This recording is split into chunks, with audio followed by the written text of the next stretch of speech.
One man is being victimized by our own government. One man whom they fear, yet whom millions love. One man who is willing to take the poison arrows of lawfare. One man whose voice has been taken away by a corrupt judge operating in a corrupt system. One man who has been ridiculed and insulted. One man who refused to back down. One man who refused to back down. One man who refused to back down. One man who stands between us and them. One man that wants to see America protected again. One man who wants to see America prosper again. One man who understands that a man is a man and a woman is a woman. One man who understands and protects the blessing of life. One man who wants to restore American exceptionalism. One man who once again wants to make America that shining city on a hill for all to see. A place where all the people of the world glowingly set their eyes upon. America. One man who unashamedly wants to make America great again. That one man is Donald Trump.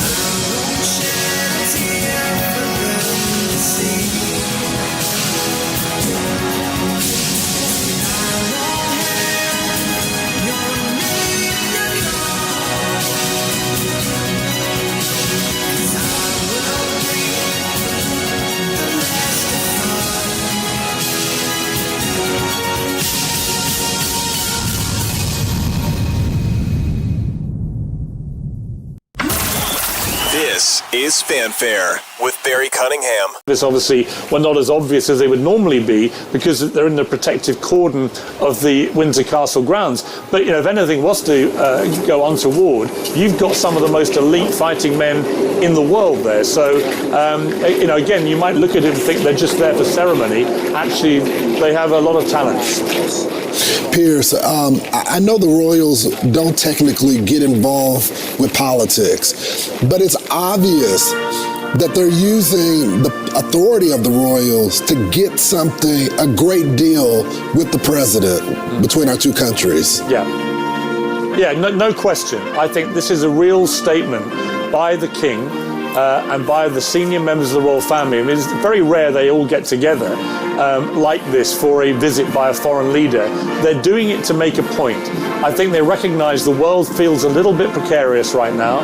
You have two raging wars in Ukraine and in Gaza, and you have a lot of people, particularly since the appalling murder of Charlie Kirk, I think are feeling very tense about the way that issues like free speech are going in the world. And I think that the royal family want to make a statement. They are aligning themselves very publicly today with the President of the United States, who they know actually believes in his heart fundamentally in the principles of free speech, as indeed do they. So I think that this is it's a statement by the royal family. We're going to roll out the ultimate red carpet. And again, just to stress, I've not seen this done for any other world leader. This is unprecedented, and bearing in mind that Donald Trump is getting a second state visit, but the first one was for a different monarch. So nobody has ever, US president or anybody else, has ever had a state visit with two different monarchs. So that, again, I think is an important thing to say. Last time it was with Queen Elizabeth. This time it's with her eldest son, King Charles. That is real history. And I keep coming back to how his mother would feel, Donald Trump's mother, Mary, how she would have felt about this, watching her son, just on a human level, having these extraordinary moments with the Queen and then with the King. I mean, really remarkable, I think. Mm-hmm. Martha, Lawrence we were talking about which other presidents had state visits, and President Obama and George W. Bush had the official formal state visits, but this is the second visit for Donald Trump, which we've been talking about is so significant. And Ronald Reagan was the first U.S. president to spend the night at Windsor Castle in 1982. Tell us, Martha, what you know about as far as the schedule's concerned. I know they're going to be laying the wreath at the tomb or at the graveside of Queen Elizabeth. That's right, Ainsley. And right behind us, over the wall, is the peak of St. George's Chapel.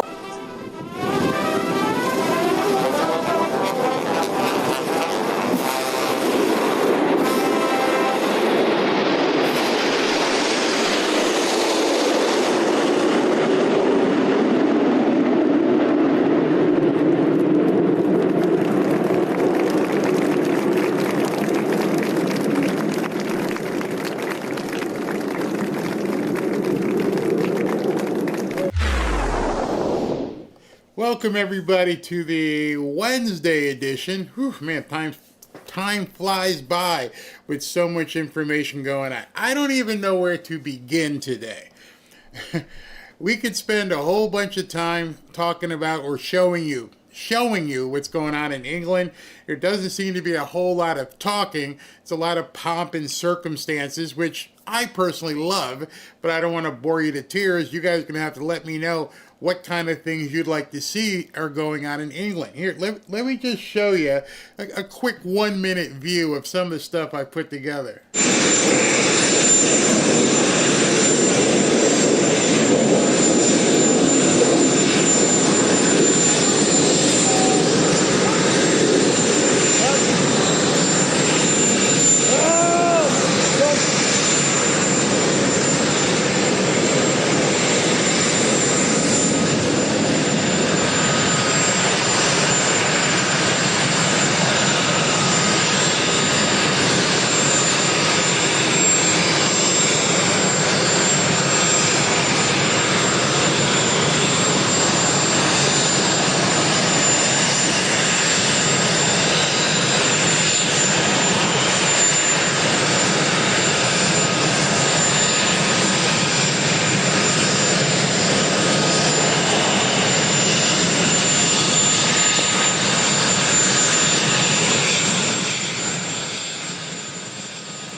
to the Fanfare newsfeed.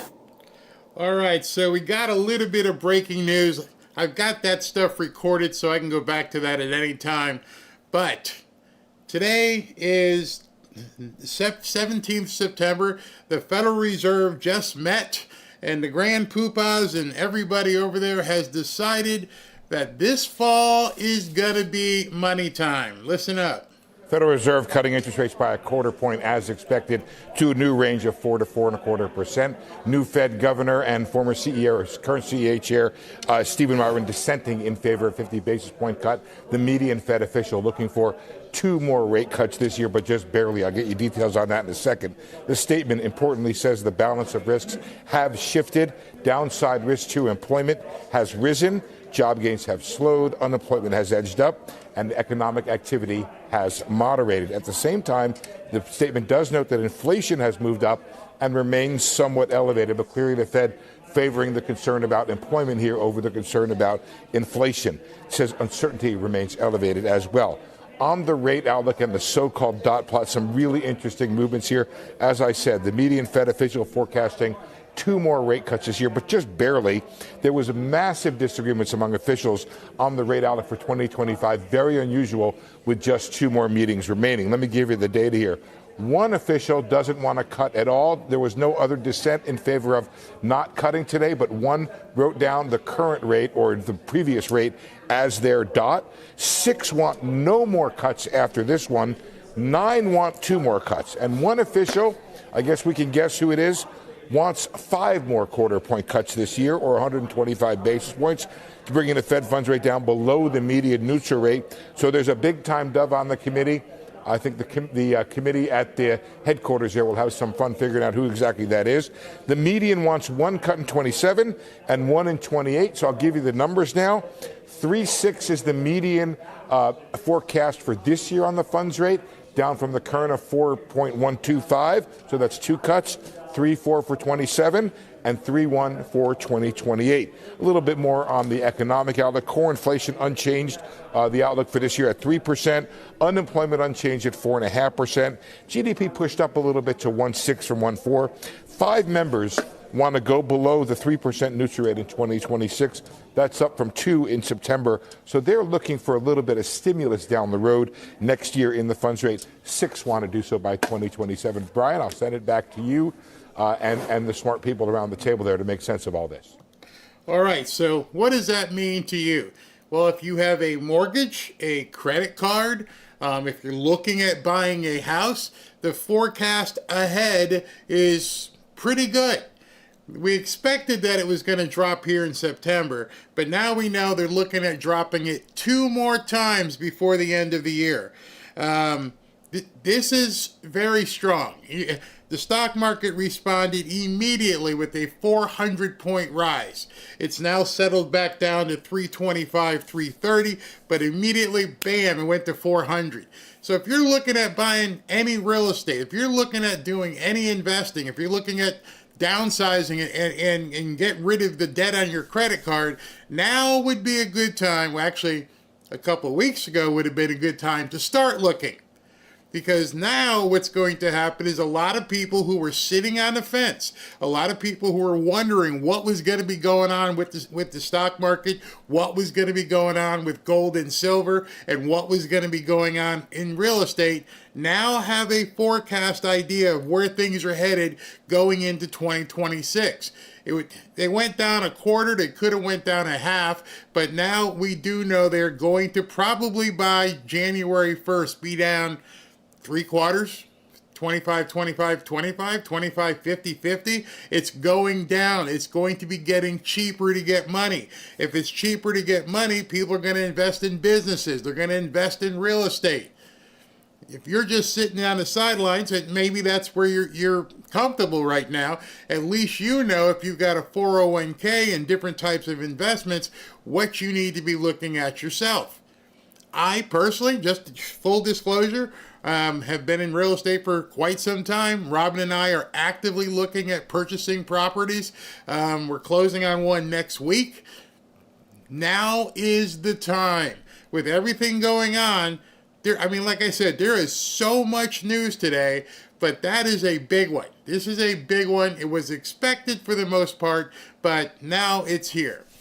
So I hope you guys are prepared. I hope you're in a position to take advantage of what is happening today and what will be happening over the next few months. This last quarter, well, not last quarter yet, but when you get into October, November, December, we got 2 weeks to the last quarter. It's time to put on the sneakers and run, baby. It is fantastic sailing ahead. I'm not being overly optimistic. Many of us foresaw this, and we're getting our ducks in a row and understanding, as I've been telling you, go where the puck is going to be, not where it is now.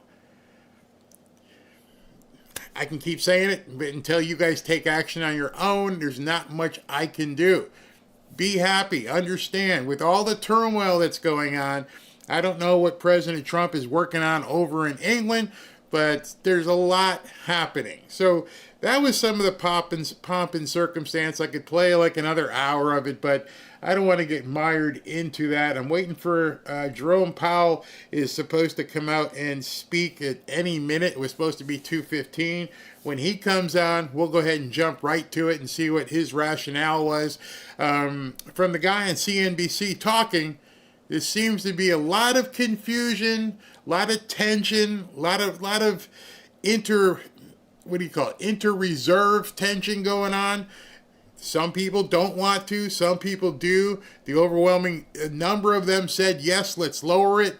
So I don't know what's going on behind the scenes. We know Lisa Cook and Jerome Powell hate Trump. But there seems to be more and more people now who want to see this economy roar. Yeah, there might be some unemployment because some of these idiots out there getting fired for doing stupid stuff. But nonetheless, things are looking very, very bright. And let me just stop and take a few comments because some of you guys might be having comments on this. Yeah, Powell is a slow walker.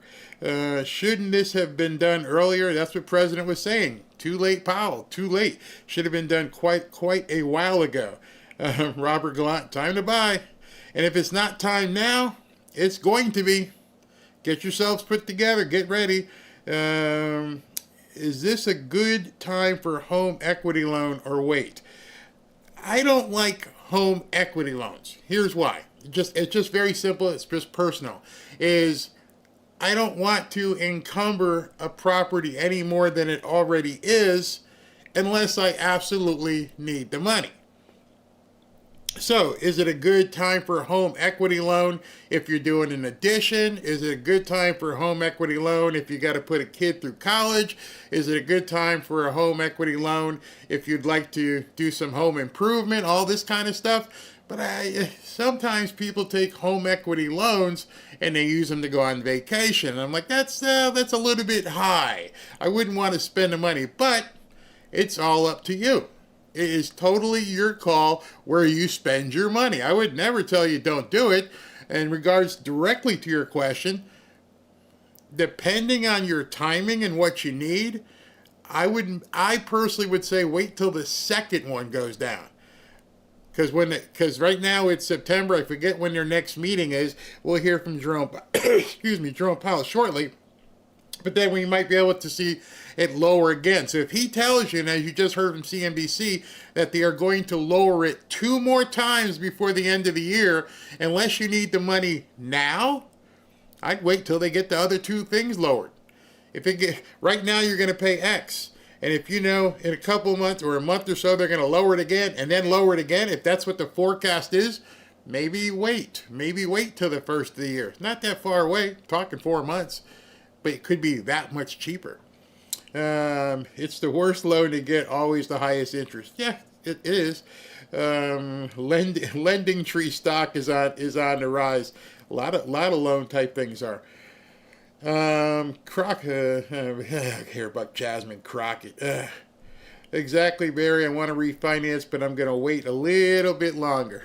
It feel like you probably get that feeling like Eddie Murphy and Dan Aykroyd in Trading Places. Now, wait, just wait now, and then jump when it is. Because now, if you have that information, Every single one of you now has the information that they were going to release.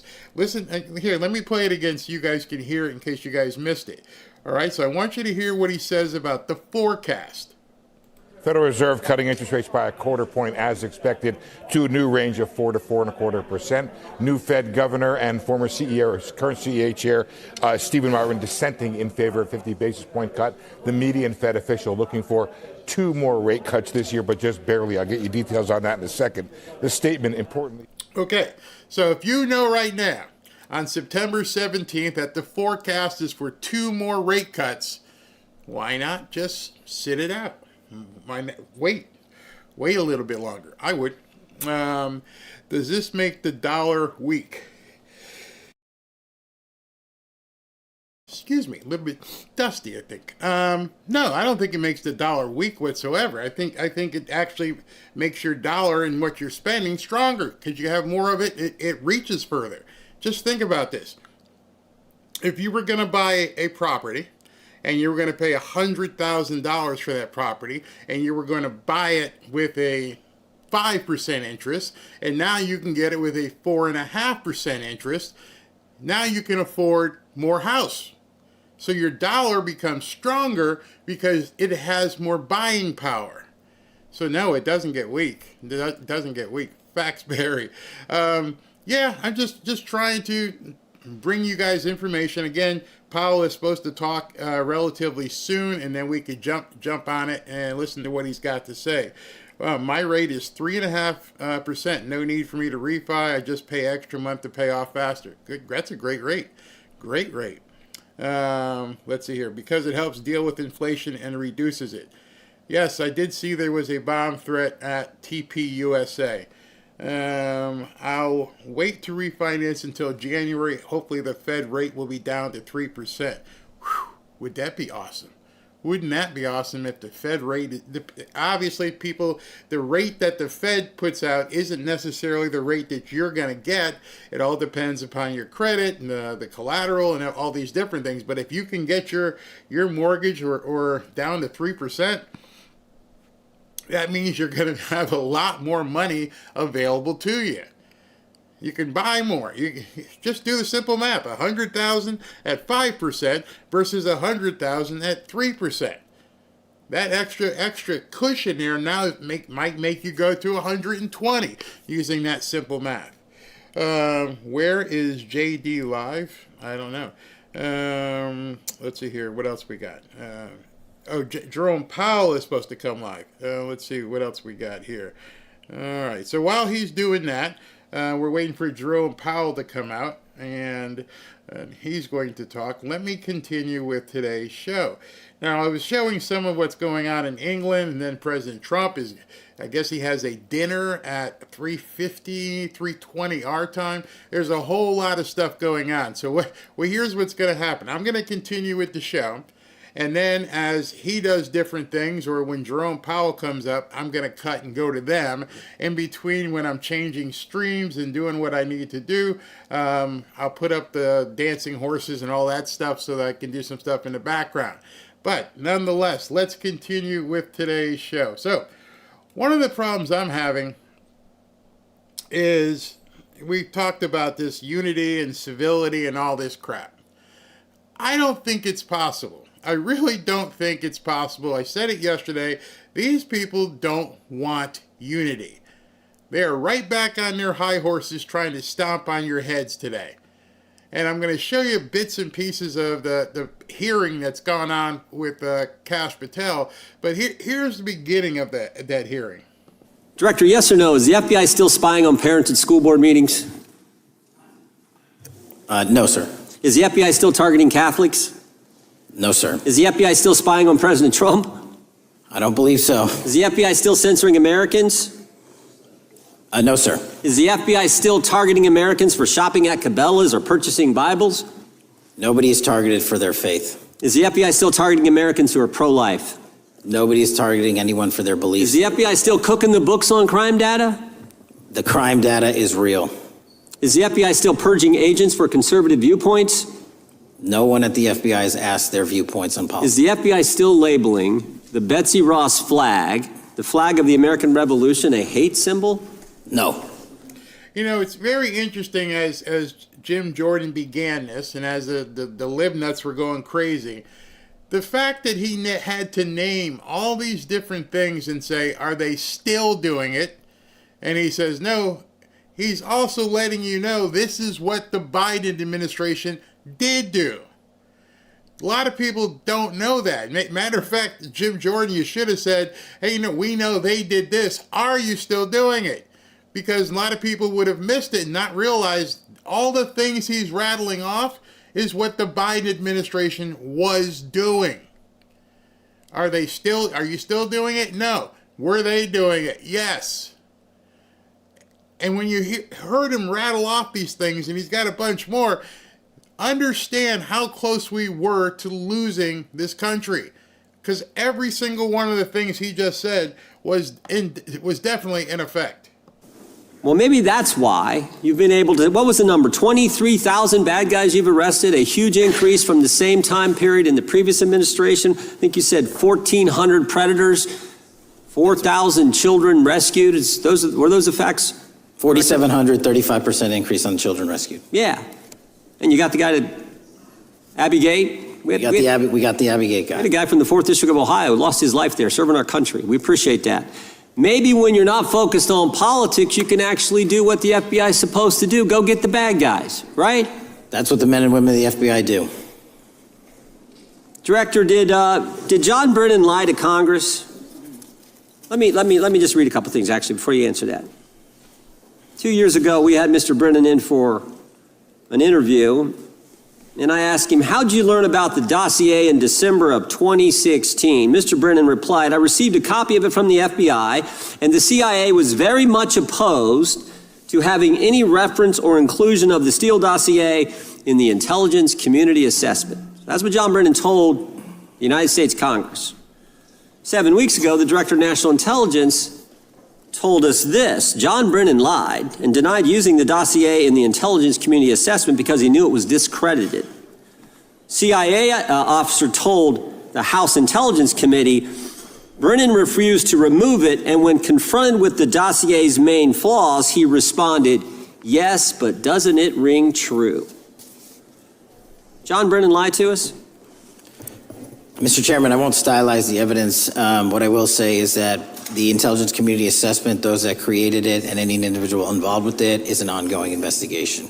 There's an investigation into what took place in December and January of December 2016, January 2017, when this whole thing started, this grand conspiracy. That is being investigated, is that right? That has been publicly announced by the department. That's been announced by the department.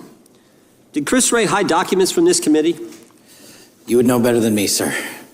Well, I think you told us like 700 pieces of information you've given this committee since you've been the director relative to just one incident, the Catholic memorandum from the Richmond field office. I can give you the comparison, sir. Yeah.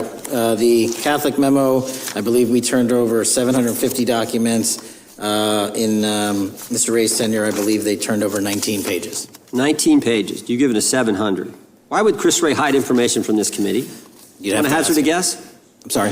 Hazard a guess why he would do that? I don't know, sir. I think maybe it was because FBI was spying on a priest, trying to get him to break the priest penitent confidence that exists. You think maybe that was the reason?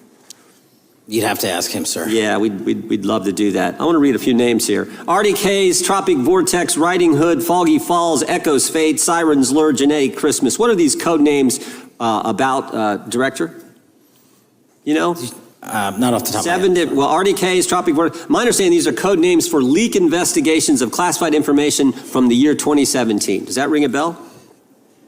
In terms of leak investigations, many of those are classified and many of those are ongoing, Mr. Chairman. But we are working with you to produce documents as we close those investigations or as we declassify them. Let me ask you this question, because this is something I've wondered about, the way the FBI used to work. This whole thing so many of these things unfolded. Seems to me you had all these people in government leaking information that then gets reported in the press. There's a story written about it. And then that article is then used to further the investigation and move forward with what they want to do. Did that take place back in 16 and 17. That's the exact. Okay, so what he just described there was Nancy Pelosi's infamous smear wrap-up, the wrap-up smear, where they would say something, somehow it would get leaked to the press, and then they use that press coverage as a basis for launching all kinds of investigations, when the entire predicate for what they're talking about was all false. But that was part of what the Democrats did the entirety of the Biden presidency. Scenario that took place in the FISA application for Carter Page and the rest of the Trump campaign. And that is frightening, because that's what the CIA is supposed to do in foreign countries. It's not supposed to happen to Americans, but it did, didn't it, Director? Yes. And not just any Americans, it happened with the President of the United States. Is that accurate? Yes, sir. Yeah, and you were the key guy in helping expose that. And I think our country will be forever grateful for what you did to let the country know that was going on involving Americans, which is not supposed to happen, and not just, again, any American, but the President of the United States. All right, so Jim Jordan was quite forceful there in letting everybody know this is where the sadness, the sickness of the FBI under Biden was, where they were. Many of you probably felt it. You know, it went way beyond all the stuff that happened with the jab time, way beyond that. They were in earnest working to take down all different facets of American way of life. To what end? Well, it's obvious now where they were headed. It's obvious now in 2008 when Obama pushed all this stuff out there where they were headed. You saw what Kamala Harris said. Oh, you know, we all don't start in the same place, but we all need to end up there. We need to take from you so that they can catch up. They had this communist manifesto stuff, or Marxism. It was the playbook. In order to have that, they had to take all these other things down. You can't go to church and worship Christ. No, you can't do this. You can't do that.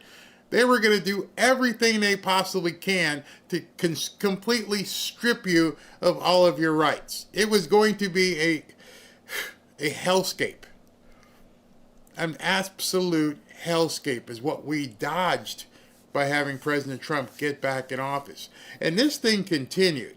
I mean, it was just crazy. But before I go into some more of that, there were, at the same time that this was going on, a CDC hearing was going on. And, you know, I don't know why they schedule all these things back to back. And I'm like, there's no possible way people can see what's going on in England and then follow the Kash Patel hearing. And then also, by the way, here's the CDC hearing. Oh, and by the way, J.D. Vance is talking live. And I'm like, what am I supposed to do? Ashley, which one are we going to cover? Well, we're going to cover all of them. So I'll try to get as much in today, and then tonight, what I don't get done today, well then we'll cover tonight. Still waiting for Jerome Powell to come out. He hasn't. So let's get into what happened at the CDC. So in case you guys didn't know, the CDC director, a lying hussy herself, got fired by RFK Jr. She immediately sued.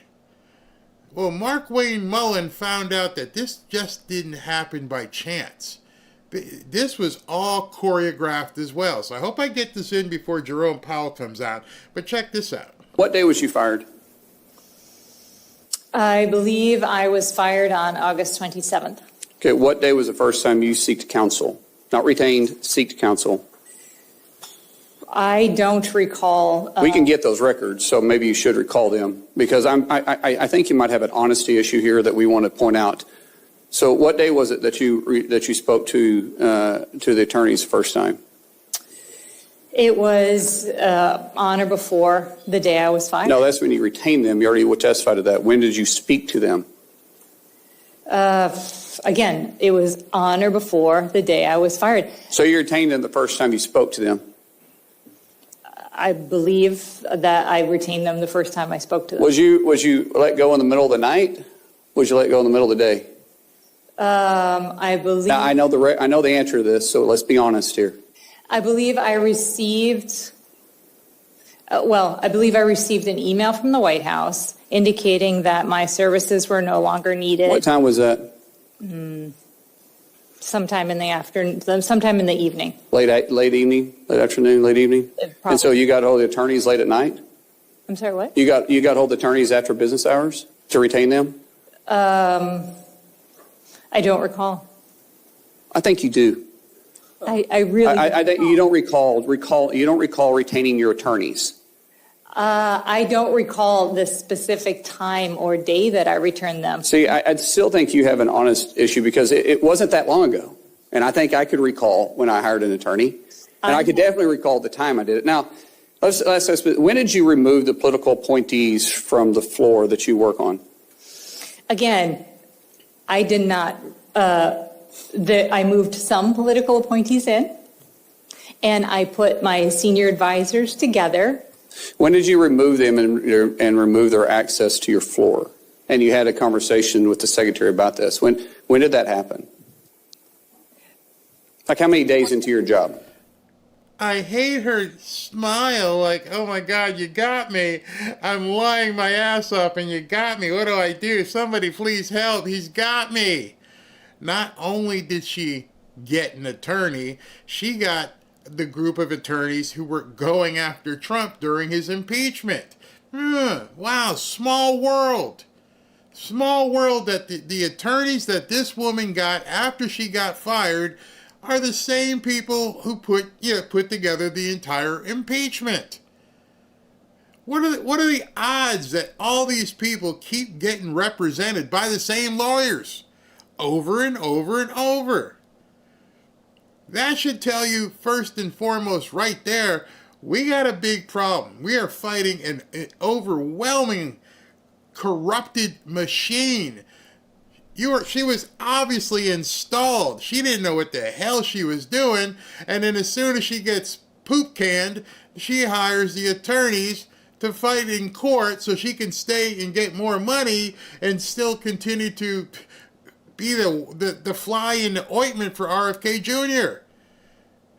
Same thing with Lisa Cook. I mean, it's just, it knows no end. And the American people are not paying attention. Listen to who these people are. Listen and watch who is representing them. And you will realize, without any equivocation, these people are placed into positions of power. They're not elected. They're selected. And they're all being represented and protected by the same group of people, including the idiots who are out there causing riots and protests. People in America need to wake up and realize there's some darkness behind this whole deep state thing. And they don't care that you catch them. Look at the look on her face. Yeah, you got me. I'm sorry. I don't even know what you're asking. Yeah, you do, because you already talked about political appointees that the secretary had put in place. You removed the political appointees that was in there when you first got to your work. When did you remove them from your floor and take away their ability to access your floor? And you know exactly what I'm talking about because you and the secretary spoke about that. You're miscontextualizing. No, I'm not. I'm asking the question, what day did you remove them? I have one political chief of staff. I have 3 political chiefs of staff. I had space made for all of them in my suite. When did you remove the political appointees or the political hires before you got there that was there prior to you getting there? This isn't hard. It's not hard. You talk in circles, and I just want an answer, because you know. So I had the security of my suite. Okay. So let me ask you something. Your conversation with the secretary, you said that he said he didn't trust you. Correct. You testified to that. Is that really how that conversation went? Because there's other people in the room, and I think the conversation was, can he trust you? And your answer was? He said he could not trust me. No. The answer, ma'am, it was a recorded meeting. So you can testify one way, or you can prove that you're lying, or be honest with this committee. I'm giving you the opportunity to be honest here, because you've been really... Look at her face. She knows she's lying. She knows that he knows she's lying, and she doesn't care. She's untouchable. Imagine a whole thing with her and people like Lisa Cook. They've committed crimes and they smile in people's faces. They don't care that you know that they're corrupt. The interest rate just got cut. What doesn't say anything about you being able to buy 3 or 4 houses with government money and declare them all your primary residence. But if you're Lisa Cook, it's okay. We can do whatever we want. I'm Letitia James. Anything we want. We're protected. I want you to start looking at some of these people who they've been catching red-handed and look and see who their attorneys are. This cannot be by accident. It cannot be the fact that these people have the same attorneys on speed dial. It's not almost. It's scary in nature when you see this stuff.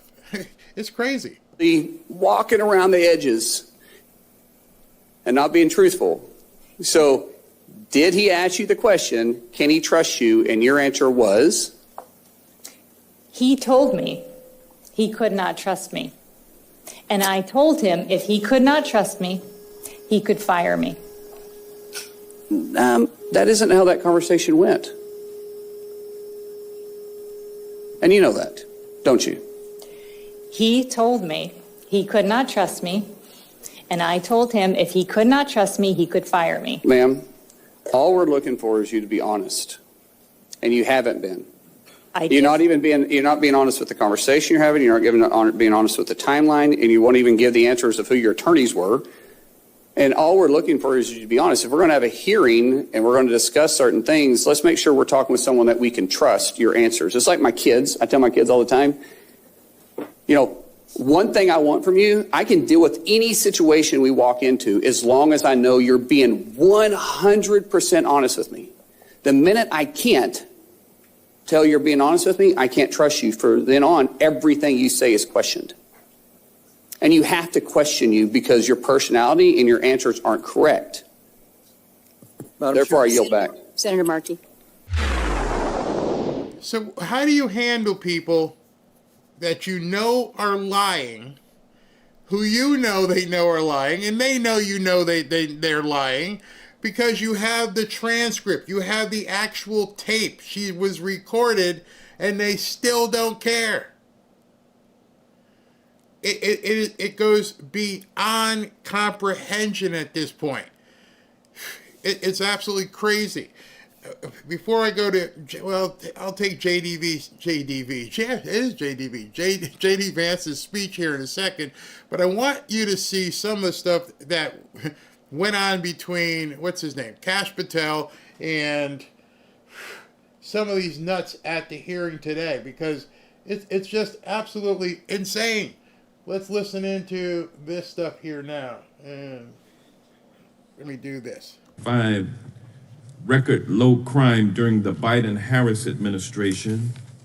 Without objection. Also, Joe Biden is correct that violent crime is near a 50-year low, which was a PolitiFact publication of May 2024. And last but not least, a FBI releases 2024 reported crimes in the nation statistics. These are FBI statistics published on August 5th, 2025, which details decreases in murder, rape, aggravated assault, and robbery in 2024.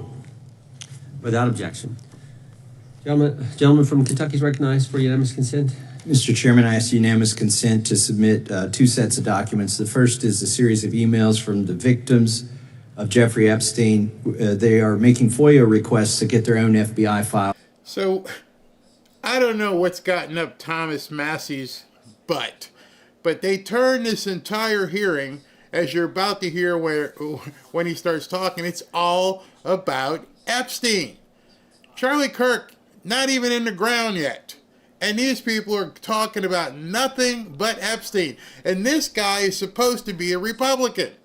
This guy is supposed to be, well, he's not MAGA, but right away, everything turned to Epstein. I can't understand why. No indictments here, yet he still doesn't know why he was raided, and I think he deserves to know. So, No objection.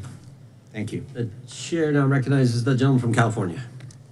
Director, the first time you saw Donald Trump's name was in the Epstein files. Did you close the files or keep reading? I have reviewed not the entirety of the files, so I have. You haven't reviewed all of the Epstein files? Personally, no. You're the director of the FBI. This is the largest sex trafficking case the FBI has ever been a part of. Buck stops at the top, and your testimony today is you have not reviewed all the files. What I've been doing is been busy providing the safest country this country has seen in modern U.S. history in historic speed, because the men and women of the FBI are given the resources to reduce the homicide rate, to reduce the drug trafficking rate, to reduce the amount of children that are being trafficked, and the number of. It sounds like those children being trafficked appreciate the director reviewing the files. You said you don't know the number of times Trump's name appears in the files, so it could at least be 1,000 times. Is that right? The number is a total misleading factor. We have not released anyone's name that we have not released anyone's name in the Epstein files that has not been credible. Director, could it at least be 1,000 times? We have released every piece of legally permissible information. Okay, you can characterize the numbers however you want it. Claiming my time, Director. It sounds like if you don't know the number, it could at least be 1,000 times. It's not. It's not. Is it at least 500 times? No. Is it at least 100 times? No. Then what's the number? I don't know the number, but it's not that. Do you think it might be your job to know the number?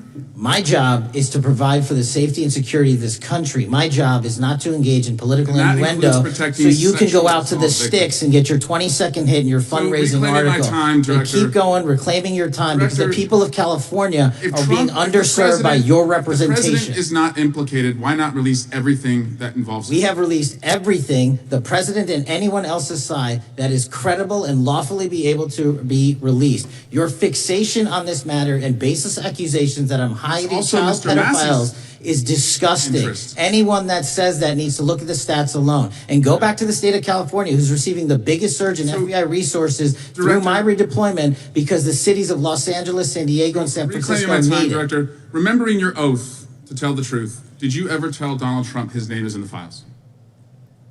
I have never spoken to President Trump about the Epstein files.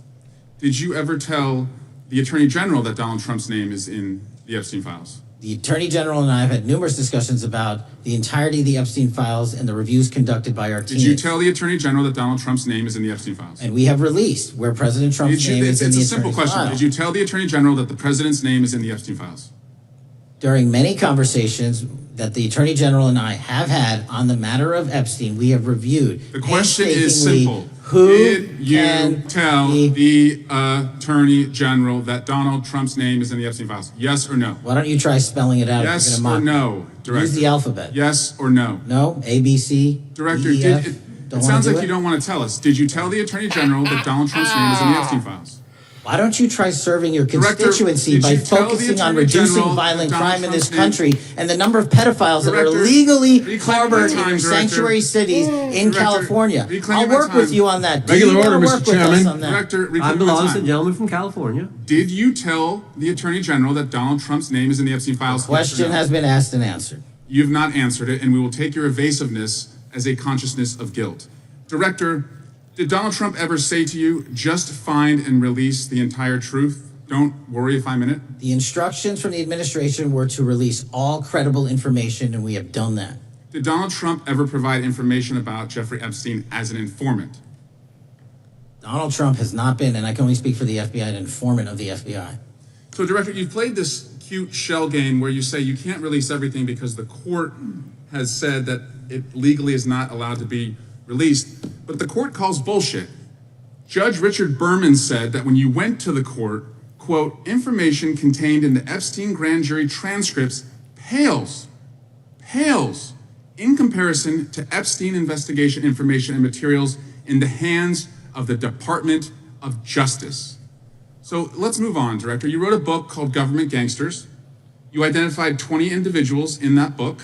You put me on that list, at the top of the list. Thank you. My children find it flattering. 20 of those individuals have been investigated or have had adverse actions. Director, considering that you have identified these people as, quote, government gangsters, will you recuse yourself from making any investigation decisions about these individuals? Anyone that has been terminated at the FBI has been done so the because question they failed again, to meet the muster and Director, the constitutional I will obligation. work on the No. audio-visual capabilities. I'm of going to Congress. borrow I don't your think you can hear me. terminology and call I'm reclaiming bullshit my on your time. entire career in I'm Congress. reclaiming my It has time, been a Director. disgrace to the American Director, I'm people. reclaiming my You time. can reclaim your Will you time all you recuse want. yourself? Mr. Chairman, you're going to allow a witness to speak this way? Mr. Chairman, would you give... recuse yourself, Director? The gentleman has no time. Mr. Chairman, would you admonish the point of- witness not to insult members? The gentleman has no time. Mr. Chairman, just committee will remember. quick point of order. Could the gentleman be extended an additional 20 seconds to complete his thoughts since the witness decided to interrupt him continuously? And the witness will be able to respond if he wants. We'll make sure Thank he has you. time to do that. My question is, will you, Director, recuse yourself, yes or no, from investigating or making decisions about the 60 individuals, including myself, that you identified as government gangsters? Yes or no? Time of the gentleman has expired. The witness may respond if he would like. And the answer was no, as I heard. Correct. Okay. The gentleman from Wisconsin, the gentleman yields back. The gentleman from Wisconsin is recognized for 5 minutes. How you guys can tell me how we are supposed to think that there's going to be any unity whatsoever? How can there possibly be a coming together when this kind of animus exists? And despite the fact that we are today 1 week away from Charlie Kirk being massacred, unarmed, live on broadcast networks and everything else, how can we possibly be talking about Epstein? With everything going on, the president in England, the Federal Reserve dropping rates, so much news, they're using the time as oversight to ask him about Epstein. When for the last 5, 6, 20 years, nobody wanted to talk about it, but now all of a sudden Trump's name is in it? Come on, give me a break. Absolute insanity. And that goes on. I'll get a couple more cuts for you because it's crazy. It just turned into an Epstein hearing. You got the director of FBI in front of you. You want to talk about crime? Nope. Want to talk about saving kids and stopping trafficking? Nope. How about fentanyl? We going to stop fentanyl? Nope. Every single one of them went right back to this stuff over and over and over. No, there is no unity. The unity is a pipe dream. Come on, Public Enemy. I came to tell white supremacists. I came to tell MAGA. I came to tell white privilege. We coming, we coming, we coming. We coming, we coming. God said, when you give me glory, I'm going to run them out of the State Department. If you give me glory, I'm going to run them out of Congress and run them out of Senate. If you give me glory, I'm going to run them off of your job and run them off of your classroom. I need you to take your neighbor's hand and say, neighbor, we got to shout like we got faith. You said a lot there.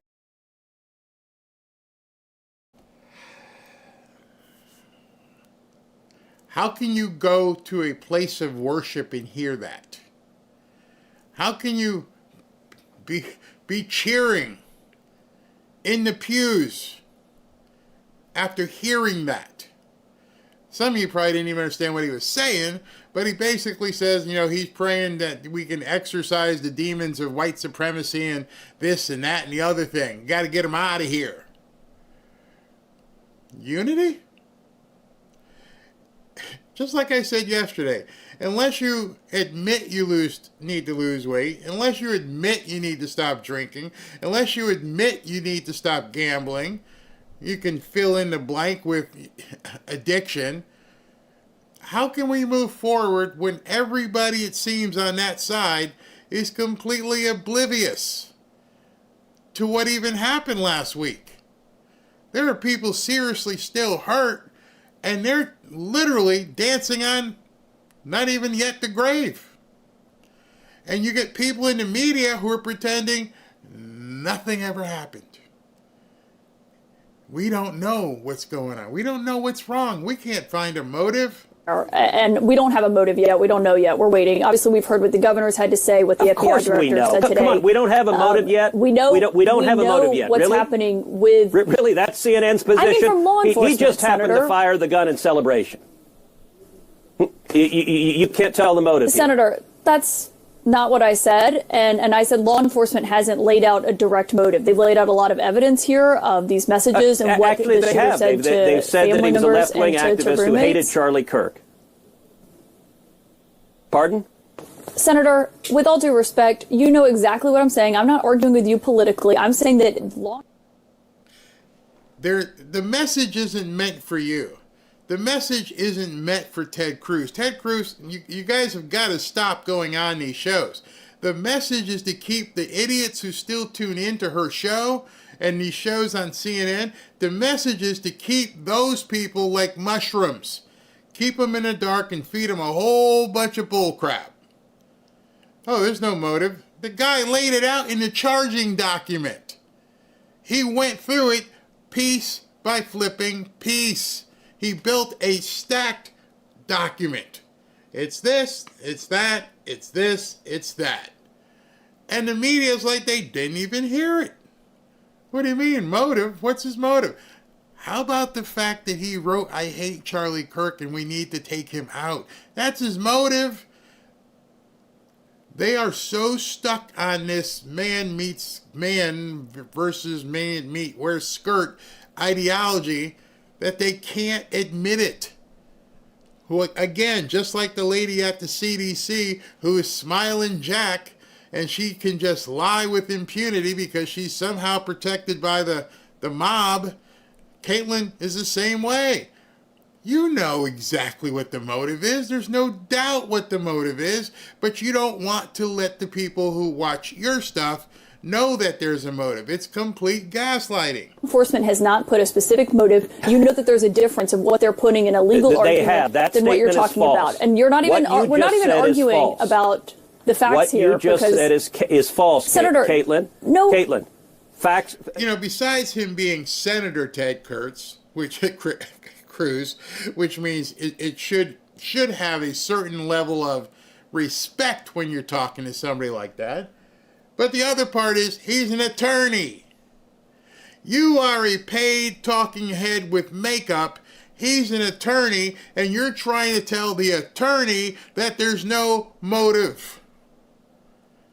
Think about that for a second. Maybe the people in her audience don't realize it, but this is a constitutionalist attorney. First, then he became a senator. And she's trying to tell him, you know good and well what I'm talking about. Actually, I have no earthly idea what the hell you're talking about. Nothing coming out of your painted lips makes any sense whatsoever. You are spewing poop. And you're expecting people to believe it. Now you're all flustered because Ted's calling you out on your BS. Oh, hold on a second. Let me answer your statement because what you said is factually Senator, with false. all due respect, law enforcement. With all due respect, you're putting a lot of statements go ahead, that I did not say. And I want to get back to, we just laid out the facts. You in the just opening said of the law show, enforcement has what we not learned made out a from motive. prosecutors That today. is objectively And we just spoke to the false. Deputy Attorney General. That is objectively false. They what have not you are said a saying concrete is motive of objectively exactly false. what it was. He's telling you. I don't know if she's got her headset in under her hair and somebody's like, you got to get off this. What do you mean there's no evidence? If there was no evidence, if there was no motive, there couldn't be a charge, moron. Motive is part of opportunity. You've seen the shows. It's all a part of putting a case together. You can't go before the judge and say, here's our charging document, but you know what? We don't really know what happened. What utter BS these networks spew. It's amazing at this point. Unity? Not a chance. CNN should not be engaged in misinformation. Caitlin, answer my question. Have you seen the polling that shows the vast majority of Democrats believe this murderer is a Republican and a Trump supporter? Have you seen that polling? Let me get back to my questions, though, Senator.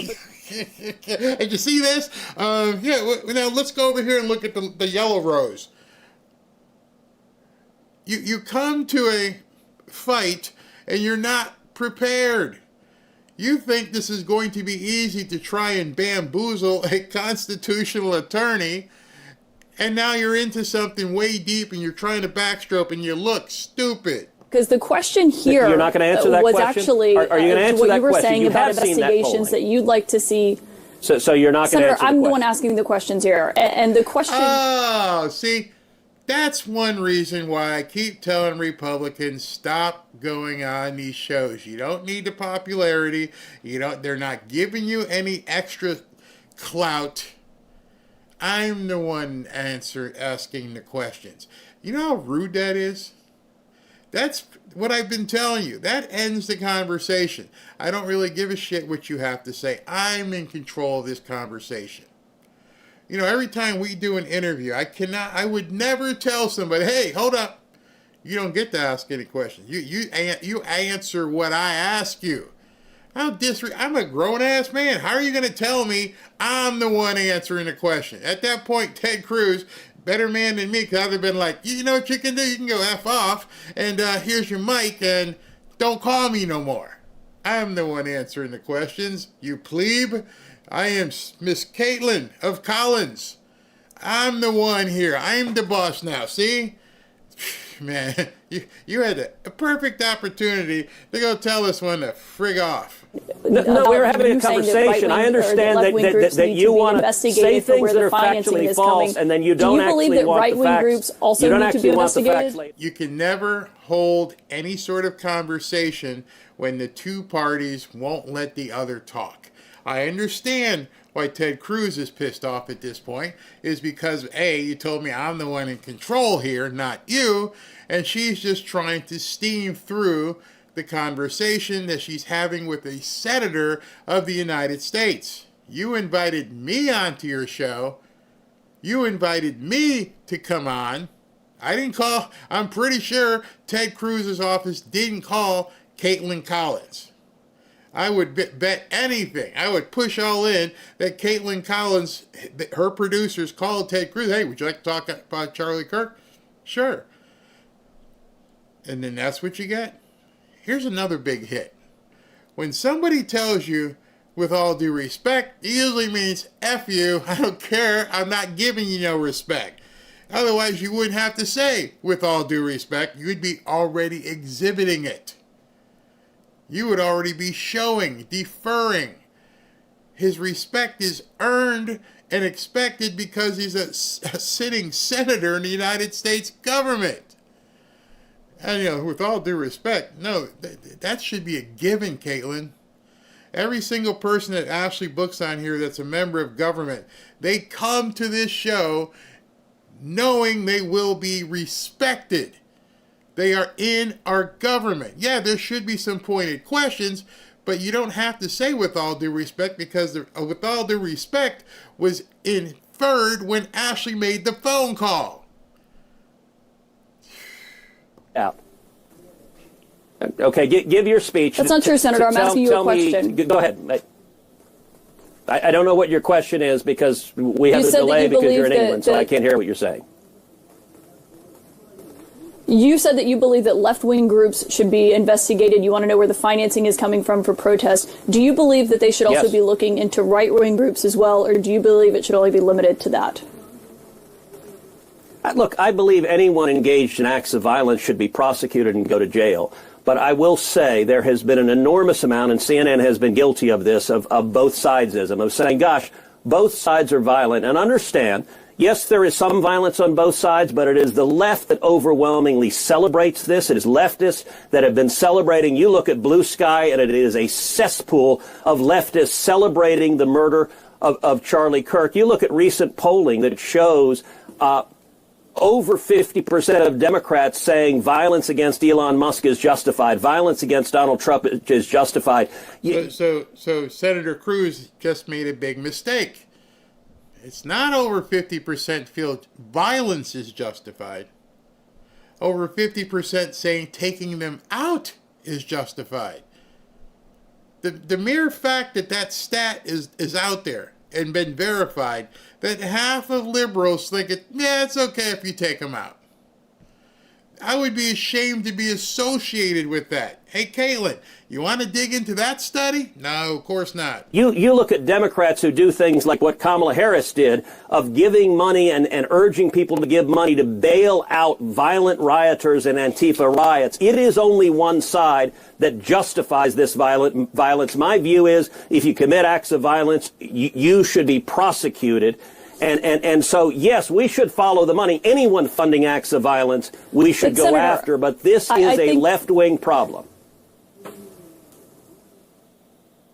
How can you argue that it's, I think the argument that people have been talking about recently is what's going on with the Charlie Kirk case. I think people have raised that because there have been other acts of political violence as well when it comes to targeting Democrats. I mean, we've seen that with a lawmaker who was killed in Minnesota this summer alongside her husband. What? We've seen it with the break-in at Nancy Pelosi. But the assassin We've also there seen was it with Justice Brett Kavanaugh the and assassin others. Hold on a second. If you're going to say facts, you need to get your facts right.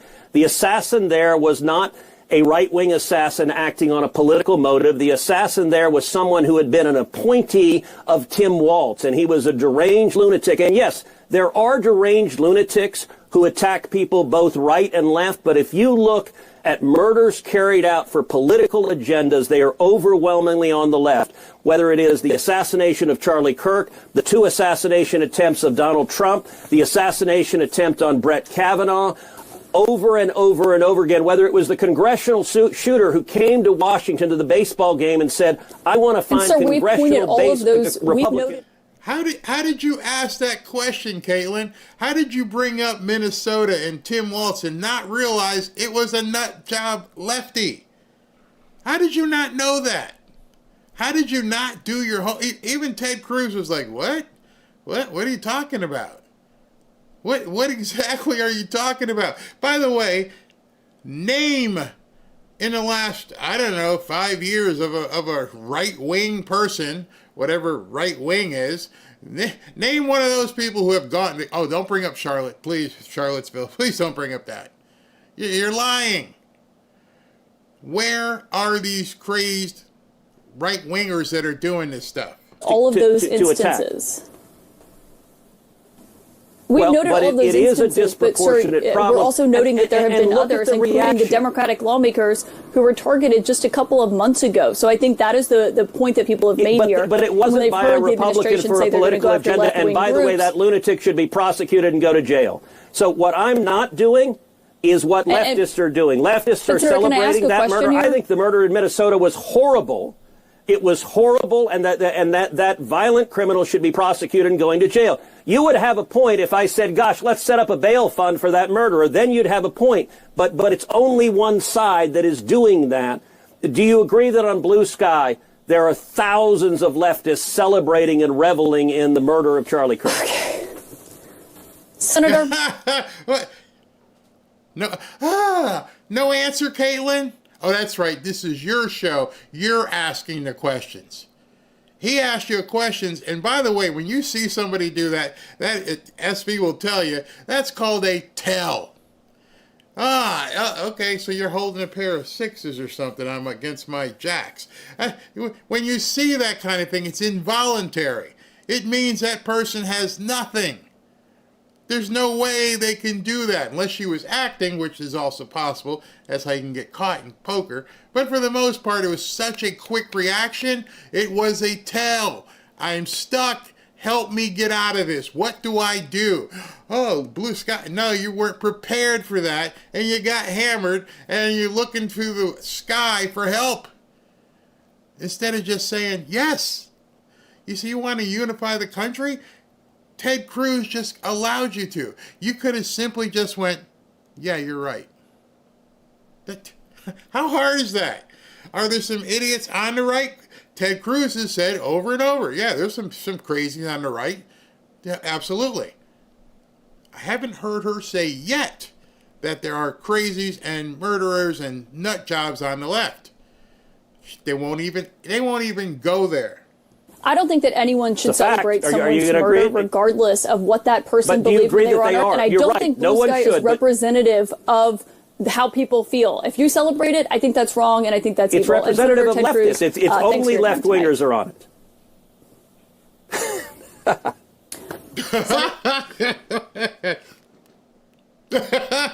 Duckface, she had nothing to say. I cannot believe you have a television show and somebody says something and all you got is duckface. Nothing? Nothing?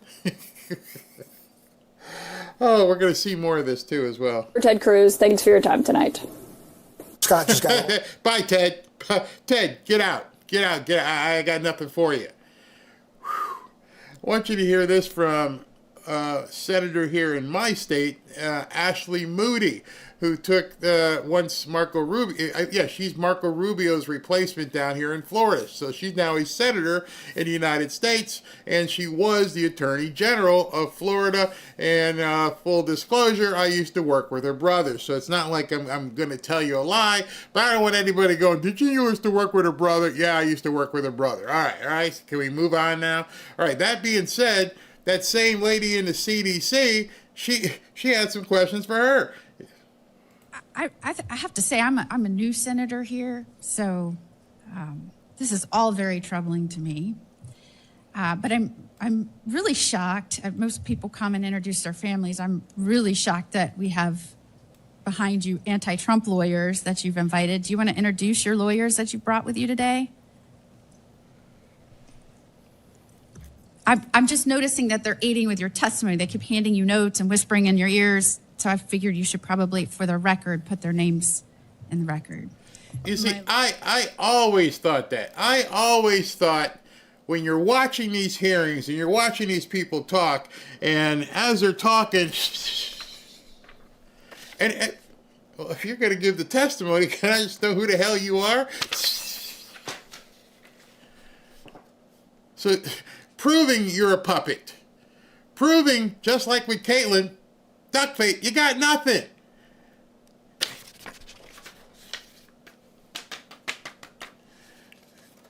You're a grown-ass woman.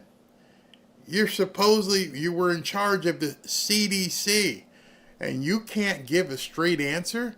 What is wrong with these Democrats? There's no problem. None whatsoever. In fact, it makes you more of a human when you can say, I don't know. Okay, well, let's move on to number 2. Were you aware of blah, blah, blah, blah? No, I didn't know that. What can happen by being honest? But instead, you're shuffling papers and they're telling you, how the hell do they know what you know? How the hell do they know what you should be saying? Why is their hand up your rear end telling you, like Charlie McCarthy's dummy? And why are they the same people who were with the impeachment? It was interesting to me that Ashley Moody found it. Where is it? It's up here. Lawyers have been publicly associated with me already. So you're refusing to acknowledge the attorneys that are present in this hearing room helping you with your testimony? The attorneys that I have been. I mean, I've been in the legal world for a long time, and attorneys generally aren't shy about stating appearances and saying when they're here helping clients. So is there some reason you don't want to introduce the senators to the lawyers that are here and put their names on the record? Yeah, I think. I mean, they're passing you notes, so I think it's. I don't think I should do that because they told me not to. I have no control over what I'm saying right now. There is a large hand up my rear end going, hey, say this. You're completely controlled. I don't know how many hearings I have watched. I don't know how many hearings you've watched. But you always have to wonder, who are the people sitting back here? Who are those people sitting back there when all the senators are talking? Did you know on January 12th? Oh, so the senator didn't know crap. The person in the House didn't know crap. The guys back there are doing all the work. Who do they work for? In fact, when they have these hearings, that's one of the things they should say. Excuse me, can you introduce the people standing behind you? The ones who actually did the work that you're reading. Our country has been taken over by people in the shadows. The people in the front have proven to you enough in these hearings that they don't have a frickin' clue. They don't know what they're doing. They probably don't do anything at work. They're probably told, sign this. Auto pen, sign this. Smile, sign this. You don't have any idea what you're talking about. None whatsoever. It's fair for the record to know who's passing you notes while you testify. And I really didn't mean that trying to be adversarial here. I just think for the record, it's probably good to know who's passing notes and whispering in your ear. I think my counsel is happy to follow up with you. Why do you got to follow up? You're sitting right there. Yeah, they said they said to tell you that they'll follow up with you, but they're sitting right there. Can't we know who they are? No, you can't. You can't know who my people are. Well, here's another hint. We already know who they are. We're wondering if you know who they are. And next question: who put you in touch with them? How long? And that's what Mark Wayne Mullen was saying. When did you contact them? I don't remember. No, you don't remember because they've always been there. They've always been lurking in the shadows, running things, writing things, telling you what to say, file this document. They didn't need an introduction. And what Mark Wayne Mullen was saying is you didn't call them the night you got fired. They were always there. You pieces in front are always interchangeable. Doesn't matter who is the director at that time, the people behind them are the ones running things. And that's what Mark Wayne Mullen was getting at. It's like, she's smiling like, because she doesn't know the answer. She's just there. Brandon Johnson, I put up a video from him today, and I'm like, these people have no clue. They are just puppets sitting in chairs. And the people behind them never change. How do I know they never change? They're on every single lawsuit. Every single one ties into the other. Our country has been run by these idiots, and it's now we're exposing it, but it takes you to look beyond that. Don't fixate on the person talking. That person was chosen because they look good on TV, they do great interviews once they're told what to say, but they're not doing any policy. The real communists are the ones who are back here, the ones who are well-funded, the ones who are getting money from Soros and everybody else, and they just tell you, sign this piece of paper, shut up. They couldn't even do that with Joe. They're like, hey, we can't even tell him to do anything because he's so bonkers, just make the machine do it. That's why it was so simple for them to turn. I'm like, okay, so what do we do now? This guy's lost his way. Wait a minute, he's sleeping? You already gave him his meatball? He already had his ice cream? He's in bed? It's 3 o'clock. Use the auto pen. Okay. It's the people behind. As you watch hearings, always watch what's going on behind it. That'll tell you so much. You really think AOC? You really think that Jasmine Crockett, all these people are actually writing laws and policies? Let me ask you a question. When have you seen a Ted Cruz, a constitutional attorney, when have you seen people like that on their side? Jamie Raskin? Swalwell? No. They're all idiots. We're their scholars. Think about it to yourself. The dude that said Guam was going to tip over? Maxine Waters? Who are their scholars? And now that I've said it to you, you'll never unsee it. You're like, yeah, they don't have anybody that makes any freaking sense. Nope, they don't need to. Get out there and put the bald-headed lady out there. Nope, they don't know what they're talking about. Ilhan Omar? Good luck. They're not running anything. It was whoever was funding it and put them in place, and they're the ones at these hearings. And as you look at this woman's face right here, I have to say, I'm that are present, and I really it's probably good to hear. I can't find her face. The lawyers generally helping you with my lawyers have been publicly. That woman doesn't know anything. She's got great hair. She puts on makeup. And she just does whatever she's flipping told. Notice the people behind her all writing stuff down. It's pretty bad. Yet she's talking to a woman who was the Attorney General of Florida, an actual lawyer. You should be able to. You're supposed to be smart. You're a doctor. Guess not. Let's continue.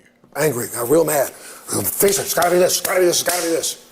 Why can't we have a discussion about how long is it going to take for us to by the figure way, out I a am way to angry. come back together? Just to be clear, I am angry. Can we just let him finish I his am thought, angry. Scott? I'll let you because talk. I knew it. Scott, I am I'll let angry. you talk in just a second. Go ahead. Could we spend as much time figuring out how we bridge this and come back together again?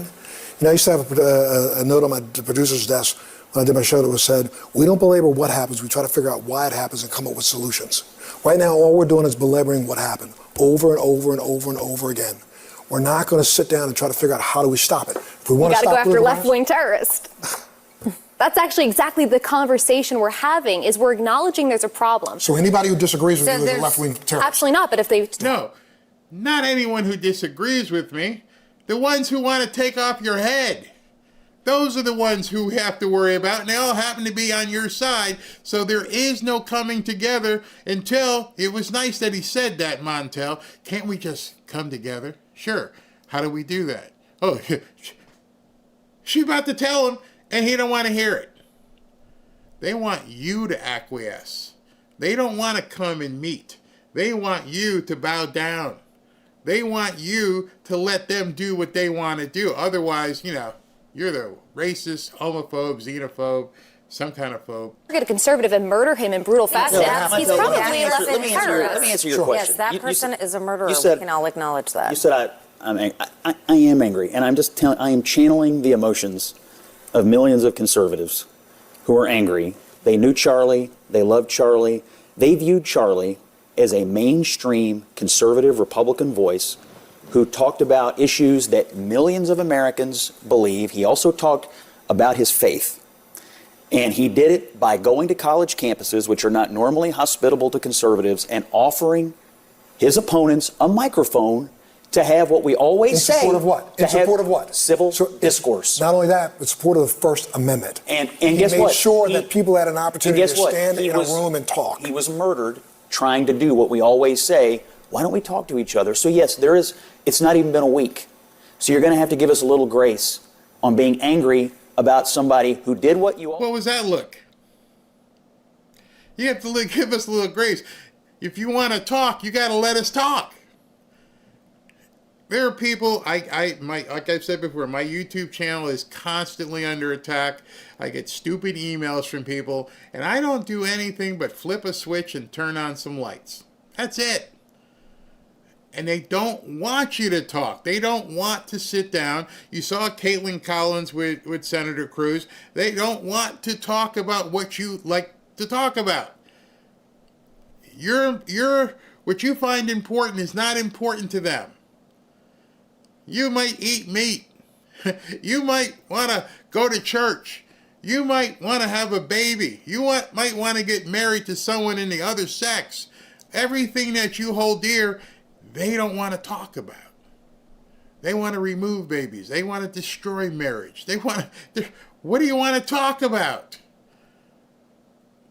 And because there is no common ground for these people, even with Montel Williams sitting there, yeah, he's hurting, dude. Why'd you shake your head like it's no big deal? You're making light of the fact that this guy was his friend, and he was a very popular person to literally millions of people, as you're now seeing. You can't brush this under the rug. And then you can't say, let's talk, when that's why he was killed. He was killed for his perspective.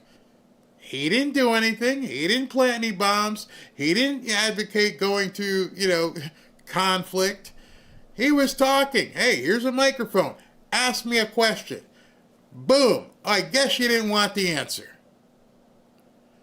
Until you can admit that somebody was unalived for the mere point of telling you what his foundation was. You may not have agreed. You may not like it. You may call it hate speech. But he was talking.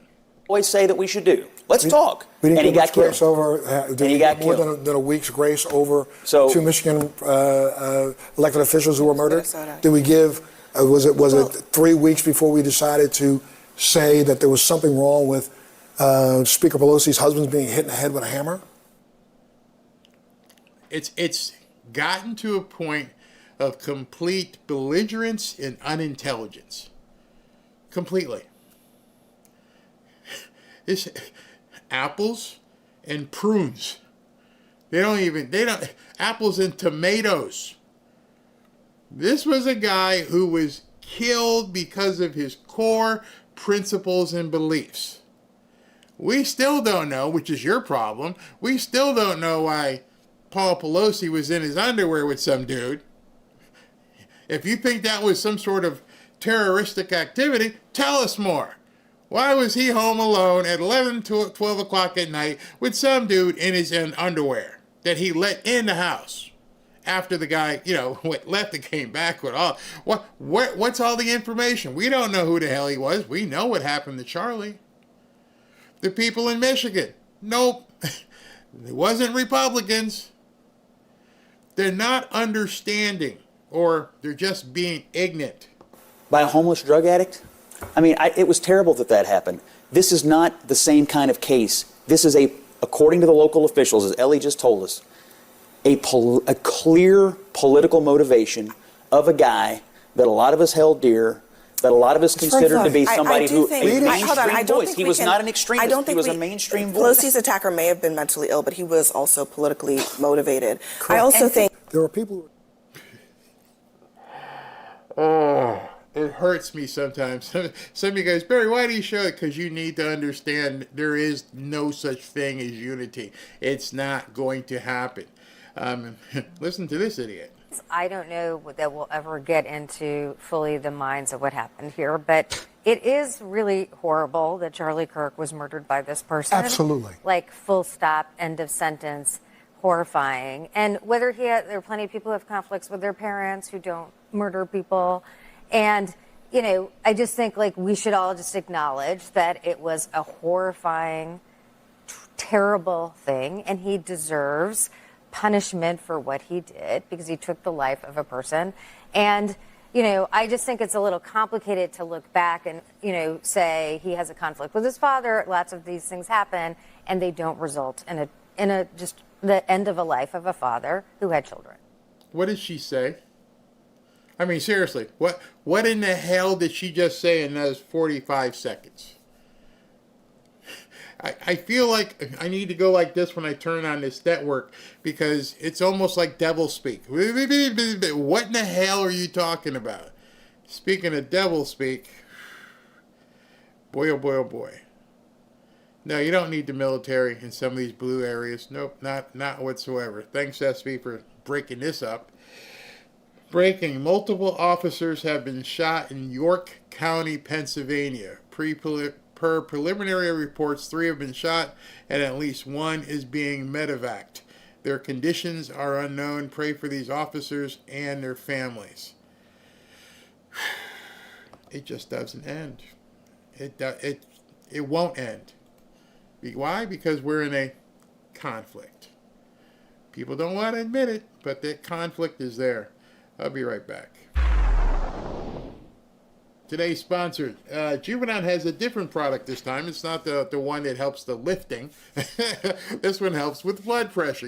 I'm always on the lookout for natural ways to support my health, especially heart health. It's so important these days. This one has really stood out to me. If you care about what's going on inside of your body, especially your heart and arteries, this is something to pay attention to. Artery Shield is a daily supplement dual designed to support arterial health and healthy blood pressure levels. Artery Shield and Blood Flow 7 together, the key ingredient is thymoquin, a clinically tested and highly bioavailable form of black seed oil. It's natural, it works, and it's not loaded with chemicals or fillers. Just a clean, proven formula that helps your cardiovascular system do what it's supposed to do. Black seed oil has been used for centuries, but not all black seed oils are created equal. Thymoquin is standardized and backed by science, and it's made here in the United States, not in China. It delivers a clinically effective dose, meaning it's not just hype or trace amounts like in other products. It helps support healthy blood pressure levels, arterial flexibility, and blood flow, and it helps your overall cardiovascular function. That's pretty good. It's plant-based, non-GMO, and made without any artificial fillers. So for people who want a science-backed, natural way to take care of their heart without jumping straight to medications, if your goal is to take better care of your heart as you age, this is something worth trying. It's really easy to use daily. It's a simple step with real benefits. You can try it now. Juvenon is offering a discount for the Fanfare family. Just use this special link as you see below, bloodflow7.com/BarryBP, and you get an extra $20 off. That's www.bloodflow7.com/BarryBP. Take control of your blood pressure naturally. Visit bloodflow7.com/BarryBP or click on the link down below in the description of today's video. All right, so it looks like at this point that they are getting ready for the banquet. The fee just came up. I'll keep you guys posted when President Trump comes up. Here's a quick look at it.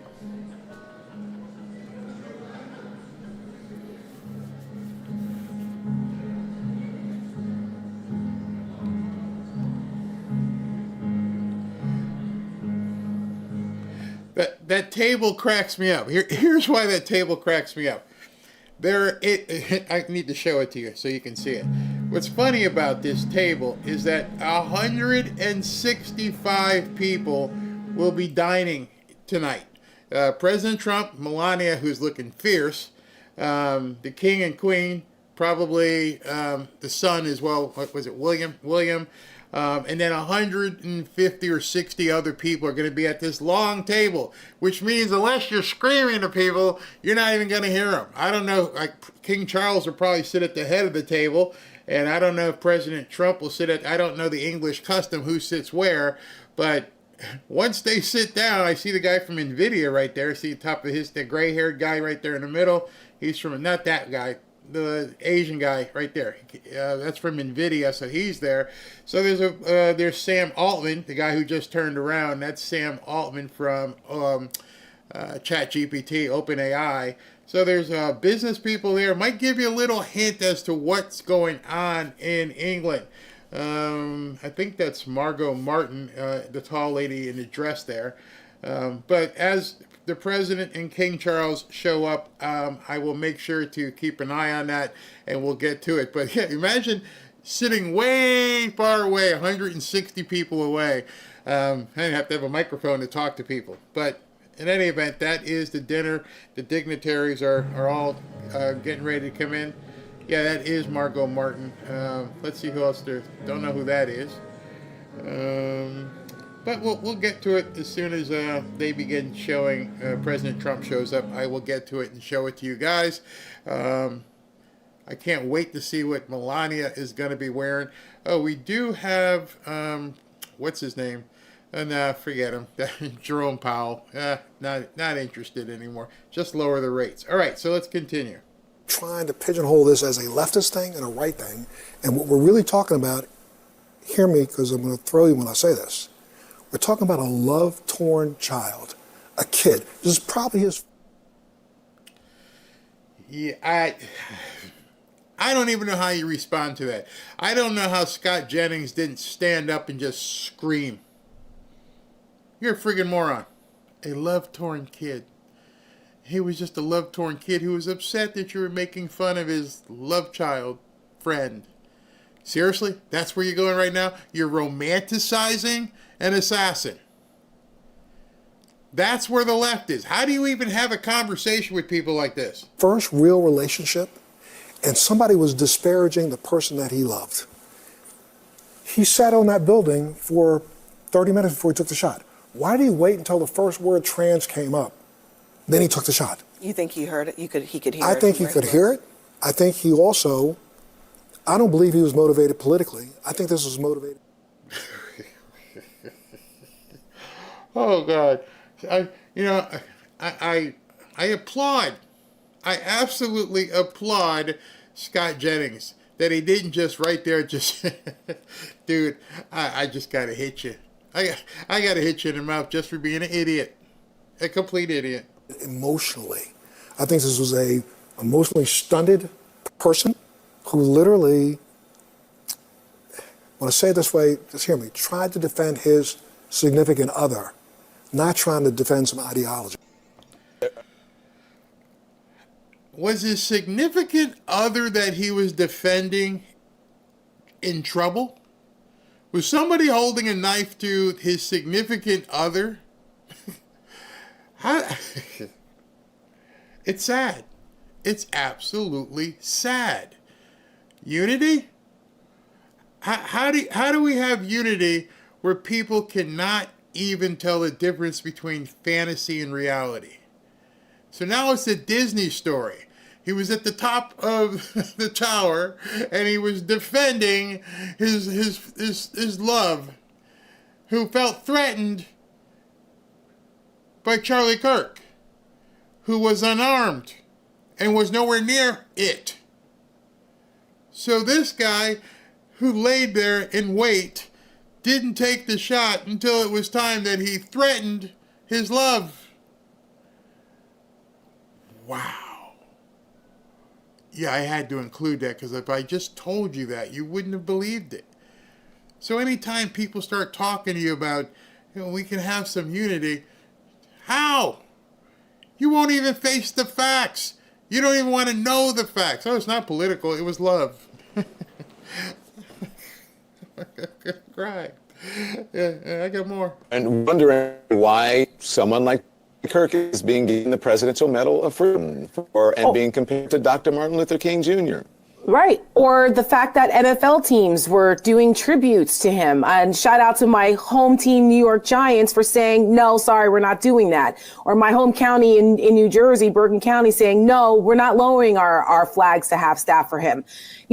This is nuts. And I think the majority of the American people, a lot of people don't even know who the hell Charlie Kirk is. Let's just be honest. Honey, I want you to dial in one of the stations on Sunday or Saturday, and I want you to see 50, 60,000 people in attendance. And then I want you to, the next day, see the millions of people who are watching online. Hopefully some of you guys will be watching my broadcast of it. What are you talking about? They had 20,000 new applications for chapters. If most people don't know who Charlie Kirk is, then why is he dead? Why did he have one of the top podcasts? If nobody knew who he was, why was this guy worried? Why would Charlie Kirk's words have mattered? See, it doesn't make any sense that these people are saying these things, because just the facts alone underscore their idiocy. Most people don't even know who he is. Then why is he dead? I would never find anybody a threat if they're in Idaho someplace talking about Barry and Robin. I don't care. Somebody cared enough to snake themselves along a rooftop and take him out. So some people did know, a lot more people than you think, which is why they're all getting fired. If nobody knew who he was, why would people be making TikTok videos celebrating what happened? Just by the fact of the nature of what we've seen transpire in the last 7 days tells me, and should tell her, she's a blithering moron. If you're not in the political world, you don't, most people are like, who's this guy? That's number one. So they're elevated. I said that and I got excoriated. They're like, more people knew who who Charlie Kirk was than Don Lemon. I'm like, that's not my argument. That could very well. These people are all full of themselves, aren't they? Completely full of themselves. I've never seen Don Lemon be able to command an audience anywhere close to what Charlie Kirk has done. Not even close. And the other lady, I don't even know who she is. I don't want to know who she is. I know she's on CNN every once in a while. But the two of you, when people are saying you're chasing clout, that's chasing clout.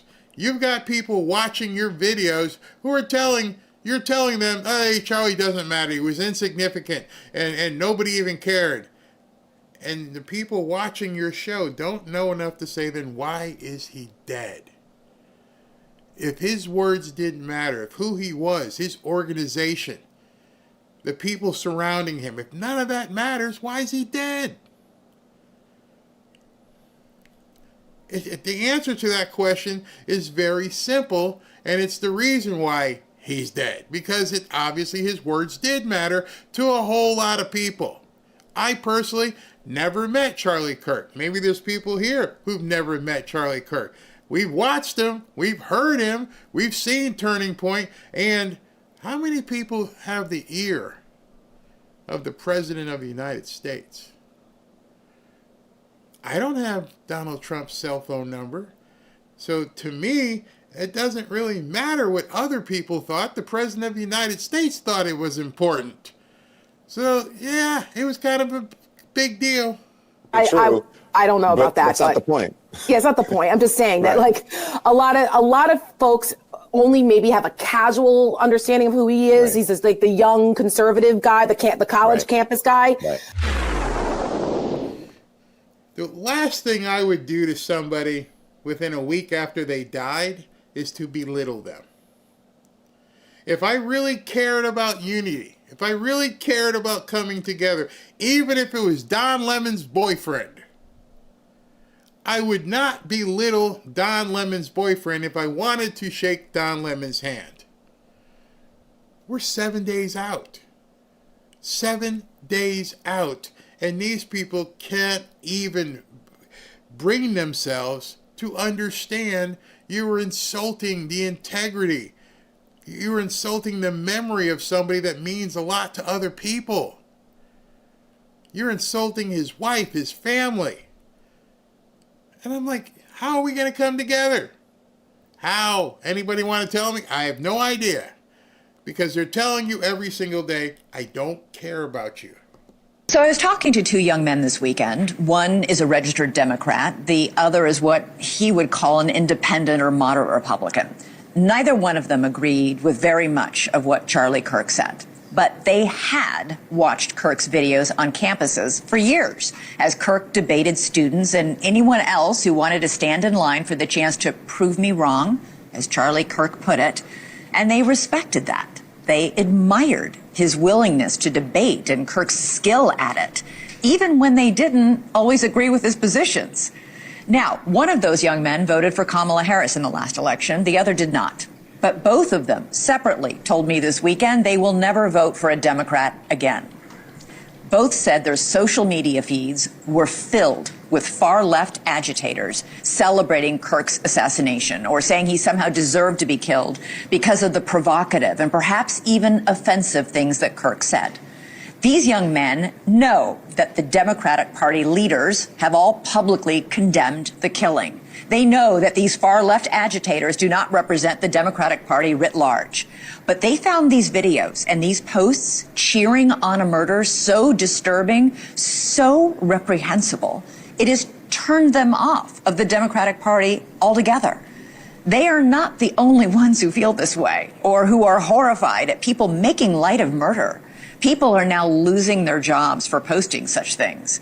Liberals are turning on other liberals who are publicly expressing sympathy for Kirk.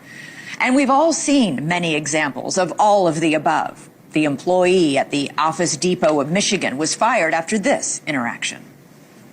So this is for a prayer tonight, for a prayer vigil? Mm-hmm. It's still propaganda, unfortunately. What makes it propaganda? Because he's a political figure and I don't have to... yeah. Then there was this exchange of words in Texas. She started saying, haha, your homie dead. Yeah, homie dead. That woman you saw apparently laughing and taunting people that Charlie Kirk was dead. She's a student at Texas Tech University. The university says she's no longer enrolled. She was apparently expelled after appearing to mock students who were mourning Kirk's death. Vice President J.D. Vance addressed all of this while hosting Charlie Kirk's podcast earlier today. The data is clear. People on the left are much likelier to defend and celebrate political violence. This is not a both sides problem. If both sides have a problem, one side has a much bigger and malignant problem, and that is the truth we must be told. Now, I'm sure there'll be some who disagree with what the vice president said, that in fact there is a problem and it is on both sides of the aisle. But right now, in this moment, the specter of so many people celebrating a brutal murder is disturbing, and the impact could be far-reaching in ways we might not be able to imagine. Black men are like most. All right, before Stephen A. Smith, the Democrat Party, I don't know how they can be viable in 2026. They would have to take a completely about face, and what I've shown you and will continue to show you is that there are not enough people willing to actually admit that they're in a bad place. I literally can show you, I can spend hours and hours and hours showing you the same stuff where they just won't address it. This person, for whatever reason, upstairs, something clicked because of who he was going with and the relationship and everything else, and he felt that someone needed to die because he felt like it was hate speech. Doesn't make any sense. Something needs to change. Something needs to change quickly. Something needs to change emphatically, because we can't keep going on this way. These people have no way to stop it. None. I'm going to close this segment here.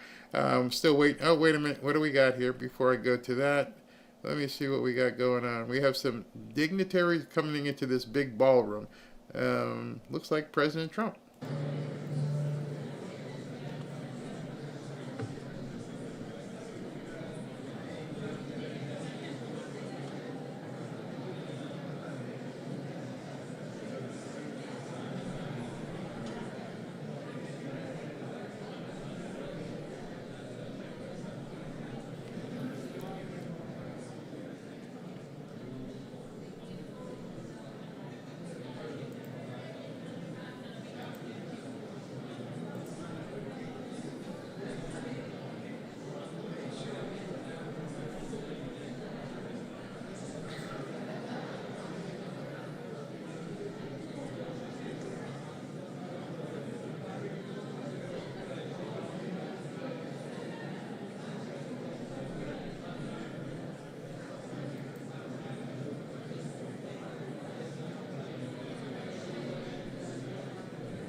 They don't have a mic.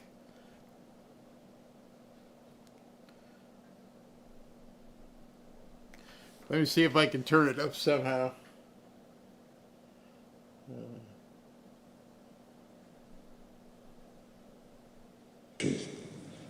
Anchored by the deep friendship between our people, this relationship, which with good reason we and our predecessors have long called special, has made us safer and stronger through the generations.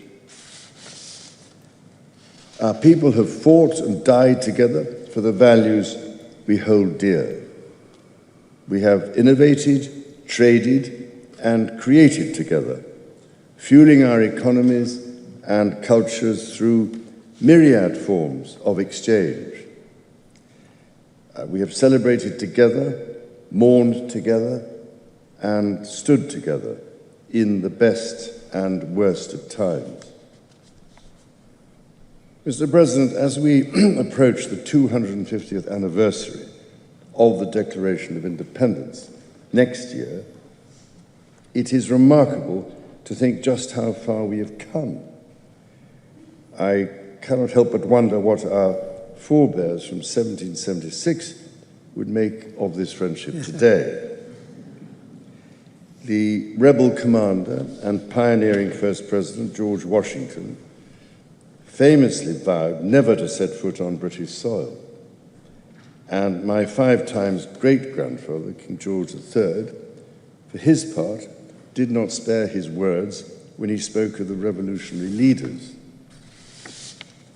Today, however, we celebrate a relationship between our two countries that surely neither Washington nor King George III could possibly have imagined.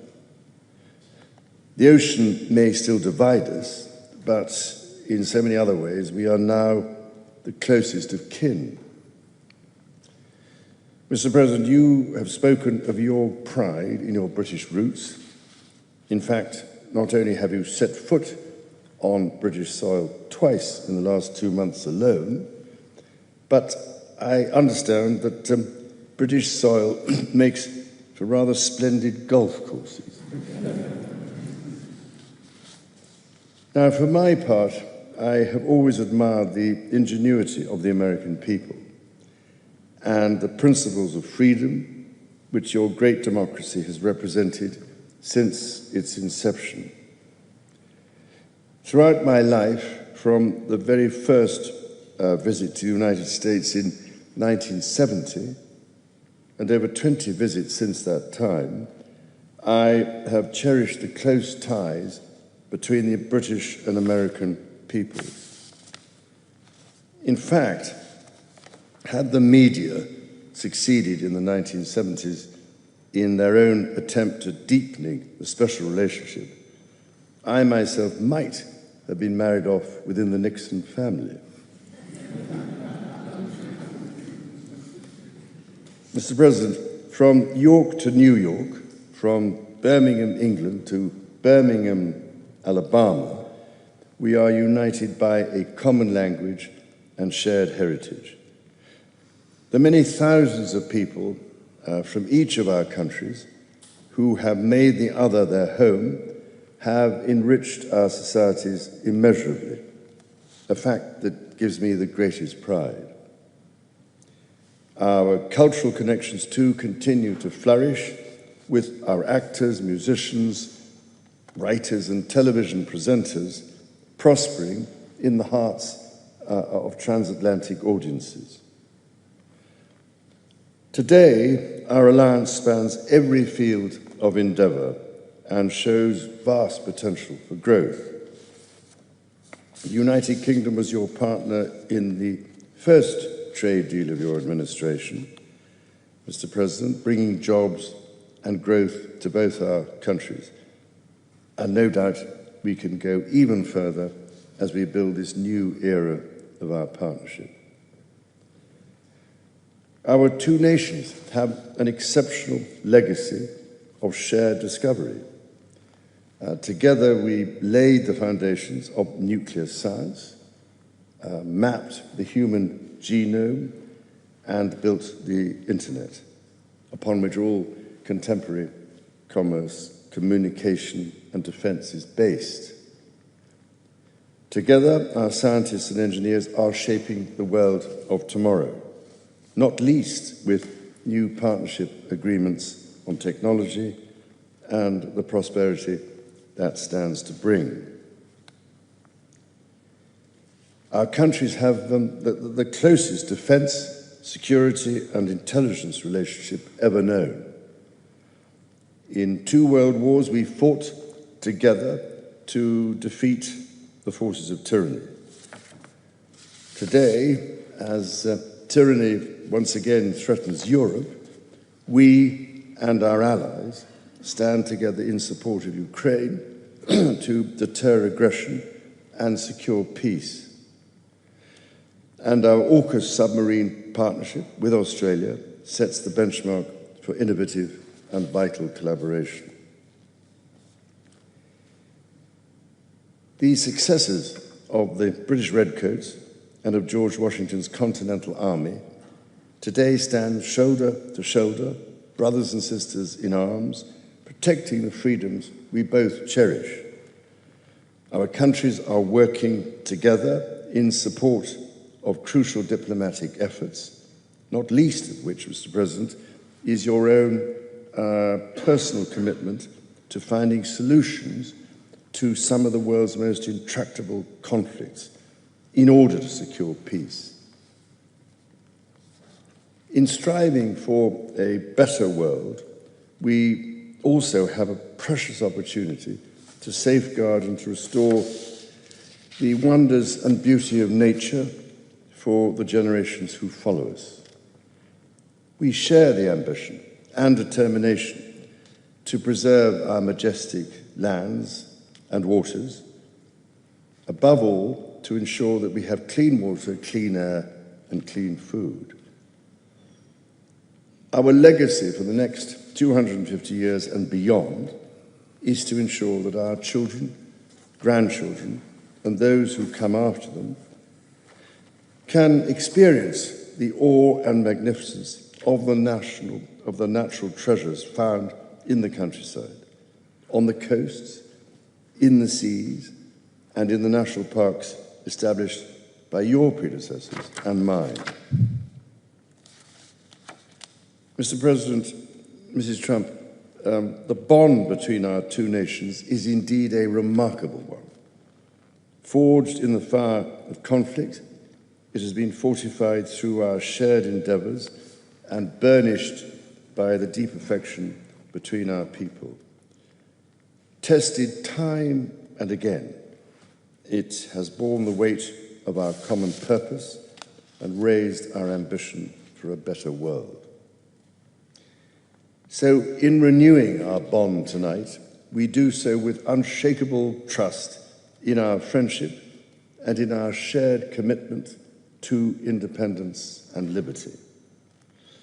Therefore, as we celebrate this unparalleled partnership, allow me to propose a toast to President Trump and the First Lady, and to the health, prosperity, and happiness of the people of the United States of America.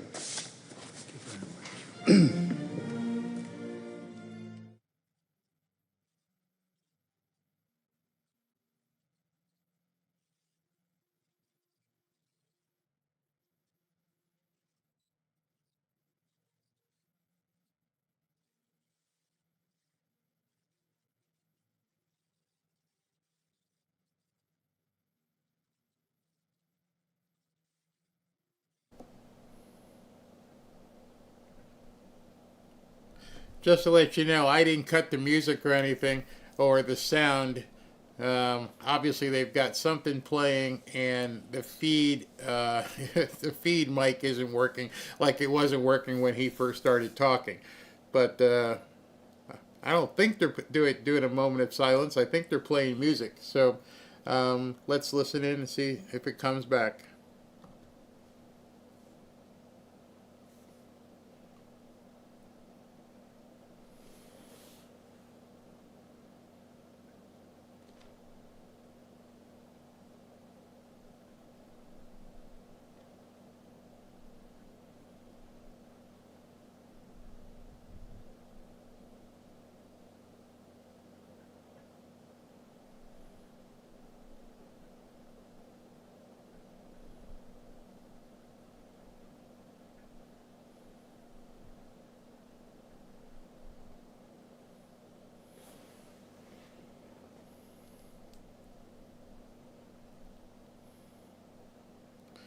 So I don't know why the sound isn't...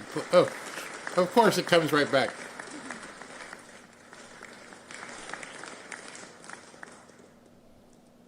Your Majesty, Melania and I are deeply grateful to you and Queen Camilla for your extraordinary graciousness. And to William and Kate, thank you.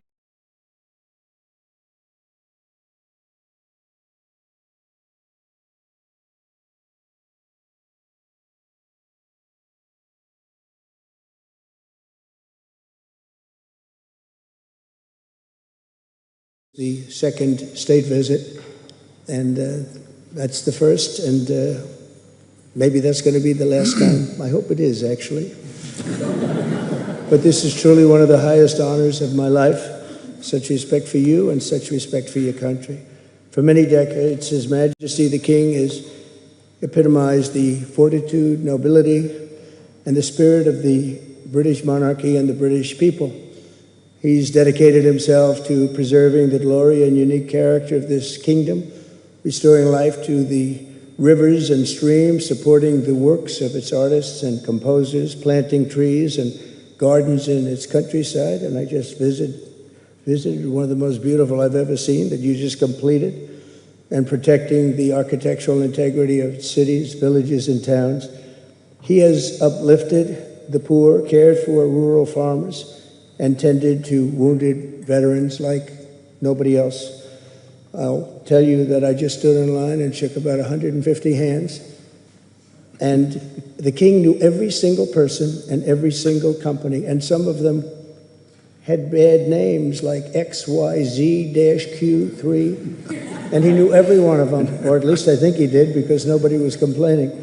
I was very impressed with that. But I just want to say that His Majesty has also raised a remarkable son in His Royal Highness, Prince of Wales.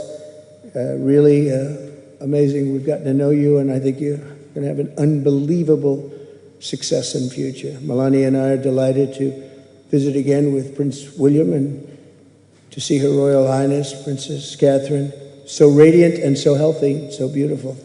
It's really a great honor. Thank you. Many years ago, His Majesty opened his archives to a biographer. Among the documents was a letter from 1993 in which he described the patriotism and guided his many projects. He wrote that he was, quote, entirely motivated by a desperate desire to put the great back into Great Britain.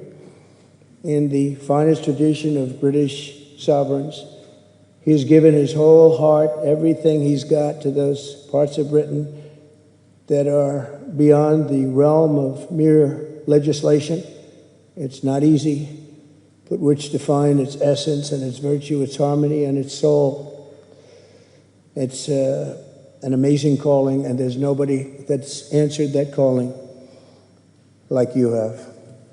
A fifth of all of humanity speaks, writes, thinks, and prays in the language born on these isles and perfected in the pages of Shakespeare and Dickens and Tolkien, Lewis, Orwell, and Kipling. Incredible people, unbelievable people like we have rarely seen before, probably won't see again. The lion-hearted people of this kingdom defeated Napoleon, unleashed the Industrial Revolution, destroyed slavery, and defended civilization in the darkest days of fascism and communism. The British gave the world the Magna Carta, the modern parliament, and Francis Bacon's scientific method. They gave us the works of Locke, and Hobbes, Smith, and Burke, Newton, and Blackstone. The legal, intellectual, cultural, and political traditions of this kingdom have been among the highest achievements of mankind. There's really never been anything like it. The British Empire laid the foundations of law, liberty, free speech, and individual rights virtually everywhere the Union Jack has ever flown, including a place called America. You know that place very well, don't you? His Majesty spoke eloquently about the bond which inspired Sir Winston Churchill, and the bust is in the Oval Office right now, the beautiful bust of Winston Churchill, to coin the phrase special relationship, but seen from American eyes, the word special does not begin to do it justice. We're joined by history and fate, and by love and language, and by transcendent ties of culture, tradition, ancestry, and destiny. We're like two notes in one chord or two verses of the same poem, each beautiful on its own, but really meant to be played together. The bond of kinship and identity between America and the United Kingdom is priceless and eternal. It's irreplaceable and unbreakable, and we are, as a country, as you know, doing unbelievably well. We had a very sick country 1 year ago, and today, I believe we're the hottest country anywhere in the world. In fact, nobody's even questioning it, but we owe so much of that to you and the footing that you gave us when we started. Together, we've done more good for humanity than any two countries in all of history. Together, we must defend the exceptional heritage that makes us who we are, and we must continue to stand for the values and the people of the English-speaking world, and we do indeed stand for that. On behalf of all Americans, I offer a toast to one of the great friendships, to two great countries, and to His Majesty, King Charles III, a very, very special man, and also a very, very special queen. Thank you very much. Thank you. Thank you very much. It's a great honor to be with you.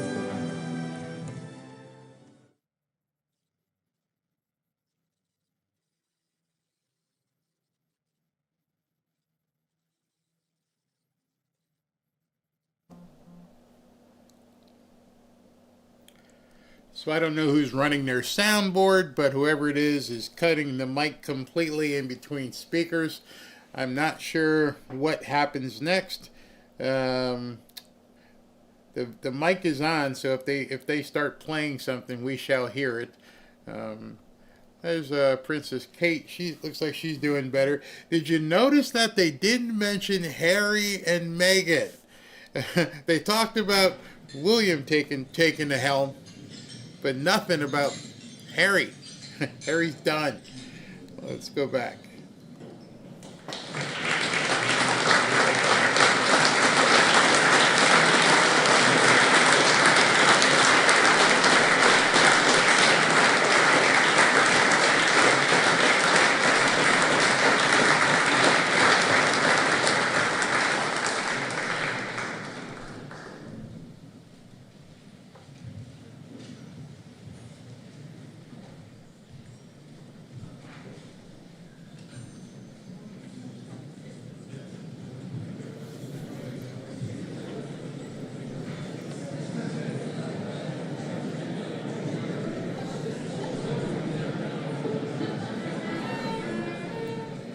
Alright, so it looks like that's going to be it. The feed has cut as they're getting ready to have dinner, which is fine. 50 growth. Man, there's some people who just are nuts. Yeah, notice he didn't say anything about Harry and Meghan. She's completely out of it. Alright, well, that gives me a good opportunity to cut here, because then we could pick it up tonight.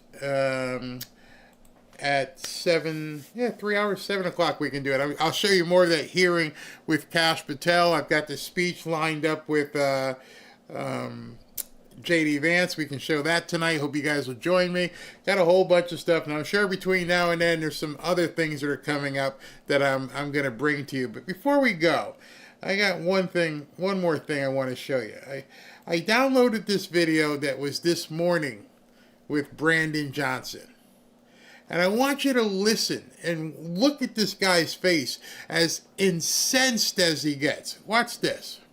The fact of the matter is, no one has asked me to send federal troops into this city to make it safe. It has never come up. It never came up during the campaign. It's never come up in the first 2 years. The fact of the matter is, we are driving violence down on this city, and we're using every single resource that's available to us. Jails and incarceration and law enforcement is a sickness that has not led to safe communities. I'm going to work hard every single day. Jails, don't do anything. It's a sickness. Law enforcement is a sickness. It's a virus thrust upon the black community. They shouldn't have to be subject to laws in jail. There should be a vaccination, per se, for people in the hood because it doesn't work. So instead, we just let them just go kill each other all weekend long. That's it? Is that what it is? To protect the people who are caught up in violence in this city. Guess why? You want to know why? Because the vast majority of them look like me. He doesn't talk to black mayors about what it's like to live in communities that have been disinvested in. So no, we're not going to succumb to the sickness and the evil that Dr. King warned us about a generation ago. This is a group project, but we're not going to allow the President of the United States of America or any of his ilk look at the work that we're doing across this country, and then now we're experiencing some level of reprieve, and now he wants to put his name on our paper. You protest too much. Something's wrong. Something's under your skin there because you're not making any sense. We need our violence. What are you talking about bringing in the National Guard and stuff here? Oh my gosh, I didn't ask for that. Well, that's your problem. That is your problem. Because the people in the city, they want it. They want to be protected. You, on the other hand, think it's a virus, some sort of sickness to enforce the law.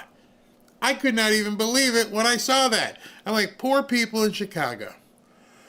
You're being led by a governor and a mayor who feel law enforcement is a sickness. Leave. Do something. They don't want this to change. They want it to continue. How can you possibly vote for... Oh, that's right. You're probably not voting for him. Just like the lady who is on the CDC and everybody else, here's your puppet, deal with it. Once we can figure out, hopefully we can figure out what is going on with voting, this stuff is going to continue. Despite, especially the black people in the community going, we ain't down with this, man. Fix it. And they're losing prominent black people. They are losing us. I'm not saying I'm prominent, but I'm saying black people, you've heard the ladies from Chicago Flips Red, they're losing it. They don't want this anymore. Listen to what Stephen A. had to say. Men are like most men. Affordability, the economy. You understand? I mean, yeah, how much money you going to put in my pocket? How much taxes am I going to pay? How can I afford to provide for and to protect my family? You want safety in the streets? Certainly you don't want to see people getting arrested and being let out of jail the same day. Now, we all know that the liberals were guilty of that. Yep. I would never accuse the conservatives of being guilty of such a thing. You know what I'm saying? I got a lot of issues with the conservatives. That ain't one of them. When you see, right there, that is the kind of talk, that is the kind of conversation where you can have some unity. I don't like what you guys are doing, but yeah, this is good.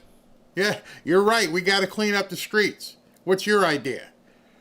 Commonality. Common sense. I'm okay with you. I'm with you on the whole taxation thing. I'm not okay. There's where you can begin to have conversations. I know a lot of people, probably even in the chat, don't want to hear what Stephen A. Smith has to say, but that's specifically what we need right now. People on the left, Bill Maher, some of these people who are over here on the left, but they're saying, I'm not down with this. Can we come to some agreement where we're not just completely at different ends of the spectrum, especially when our needs, desires, and want for our family, for our businesses, there's an intersection there. And when I heard, who was it that said it? We had to rethink safety. I don't need to rethink safety. I don't care what side of the aisle you are on. If you want to rethink safety, that is something that nobody wants to talk about. Let's figure out how to fix the hood. If it's the National Guard, if it's the U.S. Marshals, but we can't say we don't need any help. We can't say all black men should just be having babies out of wedlock. You can't say that. There has to be some meeting here and go, hey, listen, we need to start fostering families. We need to start fostering marriage. We need to start fostering keeping your legs shut until you can pay for the kids. We can't keep fostering an ideology that is basically animalistic. It's savagery to think that you can shoot and kill anybody you want and screw anybody you want and then deal with it later. There are too many intelligent people supposedly on the left who have to look at that and go, hey, this is pretty insane. This is really nuts. Get married. Get in a relationship. Then have your kids. Then make sure you got the money to pay for your kids. And then make sure you can educate your kids. Not right now where it's just a breeding ground where you're spawning warriors in the street. You're spawning clockers.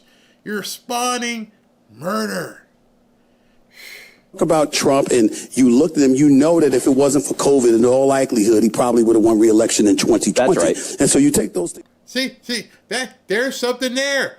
You can't even discuss that with people on the left. You know, Trump would have won. Huh? No way, no. And if something happened, no, we can't even discuss this. Debunked. See, Stephen A. Smith, we don't agree on everything, but we have some areas we could talk and discuss. I could never discuss anything with AOC. I could never discuss anything with Jasmine Crockett. I can't even discuss anything with Eric Swallowell. They don't care what you have to think. These are the kind of people, as much as you go, all right, let me talk to Stephen A. Smith. Yeah, because you can have a conversation. That's where we need to get to.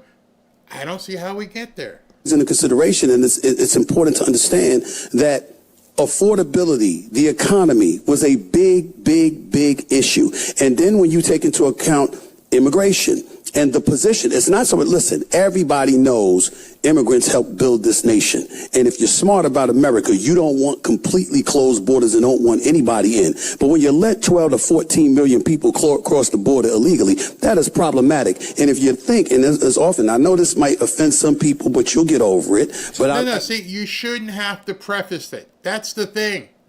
That's the problem right there. That's the crux of it all. I know this might offend some people. No, forget that. That's playing into their game. You're not offensive. You're telling me what you think. And at that point, we can have a discussion. Especially if it's based in fact. And more black people are killing other black people. Fact.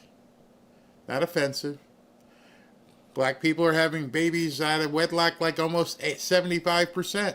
Fact. Not offensive. Fact. Every single weekend in Chicago, 15, 20, 25, 30 people get shot. Fact. Not offensive. Let's stop putting the qualifier. Let's call it like it is. That's the only way we get back to having a meeting of the minds. There can't be any offensiveness. Unless I call you a name, don't be offended. Because I've religiously said it and I'll say it again. When white folks catch a cold, black folks catch pneumonia. No matter what goes on in this world that's problematic for white folks, it is always worse for black folks if it's bad for white folks. If you got unemployment and it's hovering around 4.5% for the white community, it's 7.5% for the black community. It's even. So right there, he says something I could debate him on. Because the debate I would have with Stephen A., unlike these two guys who are scared to talk to a black guy, why is that? Why is it that if white unemployment goes up, black unemployment goes even higher up? Why is it? What's causing that? How about marketability? How about skills? You see, the more people who are laid off who have skills means they are now looking for jobs and taking jobs that the less skilled would normally take. We've all seen people in Starbucks who are like PhDs or something, and they're making coffee. I mean, exaggeration. But in order for this person to continue working, they are going to displace somebody else. So if you don't have the skills to compete, you're going to be the first to go. By the way, if you noticed who was sitting at that table with President Trump and King Charles, NVIDIA, OpenAI, Scott Bessent. If you don't see what's coming, you are going to be a victim of unemployment. No doubt. You've got time right now to do something about it, but there is no doubt in my mind that that is going to be a serious separator. Because your marketability, in order to get a job that can pay you and pay you well enough to take care of your family, hey, what do you know about AI? I don't know nothing like that. I don't know anything. I don't like it. I don't believe in it. Next, it's not an if. You will be displaced if you don't get your game up. I'm telling you it right now. It's going to be, you don't have long. I keep noticing these tech bros showing up at these meetings. They're showing up for a reason. We don't know what they're there to talk about. We see the niceties, we see the pomposity, we see all this kind of stuff. But what's happening? What are they talking about there? Well, when I see Scott Altman, I think his first name's Scott, and I see the guy from NVIDIA, and then President Trump kind of gave it a wink, wink. Oh, there's all kinds of business people here. Business people left and right. But why? Why are all these business people at this meeting? We're not going to know. It's happening behind the scenes. But if you're watching and you're peering, oh, there's Altman. Oh, there's NVIDIA guy. Oh, there's Scott Bessent. They're talking about money, aren't they? Yes. And until people realize that money is not a bad thing, if you're not paying attention, I'm going to show you something in a little bit here, too, before we close. Worse for black men. Certainly it's affecting black women more than ever before, more than usual in this point in time. We know that. And so as a result of it, when you're looking at those certain situations, and these are the kind of things that the liberal movement was promoting, oblivious to the, or not caring enough about the ultimate detrimental impact it would have, there were people that rose up and said, enough of this, because since 1964, when Lyndon B. Johnson told the world, you know what, when we pass civil rights legislation, okay, guess what? We'll have the Negroes voting for us for the next 200 years. And sure enough, over the past 60 years or so, a vast majority of African Americans have voted Democrat. We know that if we're doing our homework, we serve to disenfranchise ourselves, because we told. I could talk to the brother about that. I'll even say brother. If you don't know you're disenfranchising yourself by jumping on the system and being a part of welfare and SNAP and everything else, that's not supposed to be a way of life. It was supposed to be a bridge. And Lyndon B. Johnson did say that, and it has turned out true. There's people who live on it and expect to be on it forever. It was programmed into them, you're not good enough. We need to take care of you. And in every single election that comes along, the Democrats keep saying, they're trying to throw mama off the cliff and take this away and take that away. Take it. Take it. Do whatever you need to do, but if you get out of our way, I don't need you to give me anything. I don't need food stamps. I don't need welfare. Take it. They should have taken it 30 years ago and made people realize, oh, am I going to have to do something to be self-sufficient? And again, let me put up the blinker. Not talking about people with mental issues or disabilities or handicaps. None of that. But able-bodied people? Yeah, you should have been off it decades ago. Democratic Party, you got our vote no matter what. We told the Republicans you ain't getting our vote no matter what. Neither was incentivized to really put forth an effort to give us the representation we deserved. And as a result, we disenfranchised ourselves, but we're not seeing it that way. You got migrants coming to this country that clearly see it that way. Look at the Hispanic population. You got Mexicans, Puerto Ricans, Guatemalans, Cubans, everything. And you don't know who's going to vote what. So guess what? Both sides are trying to appeal to them, which means they're not being ignored. That's the game. And unfortunately, we as a black community lost our way in that regard. And not only that, it's turned so many other communities off against us because they've said, what are y'all doing? Do you not see that this is working against you? So this was a huge, huge step, no matter how much we may lament it because of some of the things that we're seeing right now with these tariff wars and other things that we're seeing and National Guards in different cities. We're still seeing certain things that make us say, yo, We don't want to go back to what it was like. Yeah, that's a problem. Let me show you how much of a problem it is. This was posted, I guess this morning. Yep, or yesterday. And it's a long, drawn-out post. If you guys don't know who Alonzo Mourning is down here, Alonzo Mourning went to Georgetown, was a star at Georgetown University, and then played many years with the Miami Heat. I'm not sure, he may be in the Hall of Fame. And this woman, as you can see by the name, and what they're doing is trying to even accent even more, saying rich people, rich people. So I want you to just play along with me. NBA legend Alonzo Mourning built a $37 million senior living complex in Florida called Astoria on 9th. It has 120 apartments with 1 and 2 bedroom homes that are between 600 and 900 square feet. Rent is only $322 for those with very low income. And even the highest rent is still only around $1,300, which is still much less than most places in Florida. Let me stop there. It's in Bradenton. Bradenton. All right, now that we've said that, let's continue. To qualify, seniors must be 55 or older and have an income below certain levels, so it's made for people who really need affordable housing. The community is not just about cheap rent. It has a cyber cafe with internet and a kitchen, a gym, a clubhouse, dog park. Everything was designed to look modern and welcoming, just like expensive apartments, so that seniors feel proud of where they live. This project gives seniors a safe and beautiful home at a price they can afford. Alonzo Mourning showed all rich people that what giving back really looks like, building something that changes lives in a real, lasting way. And there's Alonzo. And I had an issue with this part here. He showed rich people what giving back really is like. See, most people would read that post and probably just move on and go, yeah, that's pretty cool. Not me. I'm in real estate. I'm in real estate, and I'm telling you, you don't know what you're talking about. What exactly, I'll ask you, what exactly did he give back? The rich guy gave back.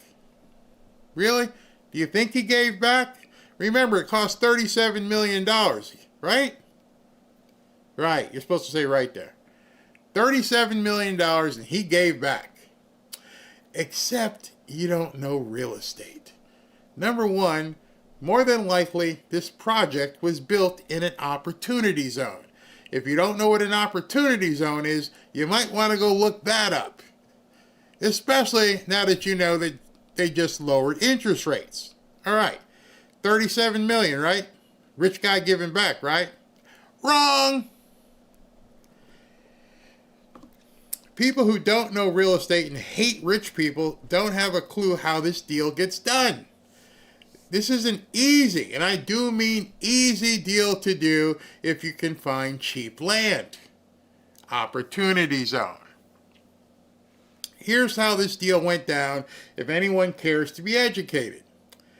The Astoria on 9th included a $19 million construction loan provided by, not Alonzo Mourning, by Fifth Third Bank. $19 million out of 37. Keep up. Then it got another $17 million in 4% low-income housing tax credit equity syndicated through Raymond James. Some of you guys might be sitting and going, what is a tax credit and how does it get syndicated? Well, if you're going to build a low-income housing project, tent, whatever, and you can show who's going to live there, you can get basically a tax credit from the federal government that you can then sell to other people. They're not even a part of your deal. So they raised another $17.1 million at 4%, and then they had Raymond James, a stock company, go out and syndicate it. So far, for those at home, that's $36 million. Oh, I thought the rich guy put up 37. Let's continue. In addition, he got $4.75 million from the State Apartment Incentive Loan called SAIL. Most of you probably have no idea because you've never had the opportunity, wink wink, opportunity zone to get SAIL money. By the way, now we're up to, I don't know, what's that? $41 million. Well, wait a minute, I thought it only cost $37. Where's the other 4 go? Hold on, you're not done yet. Then they got $713 from the National Housing Trust Fund loan. What? Yeah. Then they got $600,000 more from the ELI loan, extremely low income. Wait a minute. What? Where's Alonzo's money here? Nope. The rich guy put his name on it. Next, FHFA or FC, Florida Housing Finance Corporation, gave another $4.3 million. Money's flying around. Additionally, the property received a $7.64 million Freddie Mac loan through Capital One. I don't know, but I think we're over 50 at this point. Then they got another $1.2 million from Manatee County. Then they got another $600,000 from the Bradenton CRA. And I write here, it's not about rich people giving back. You're stupid if you think that. It's about rich people knowing how the game works, while non-rich people don't.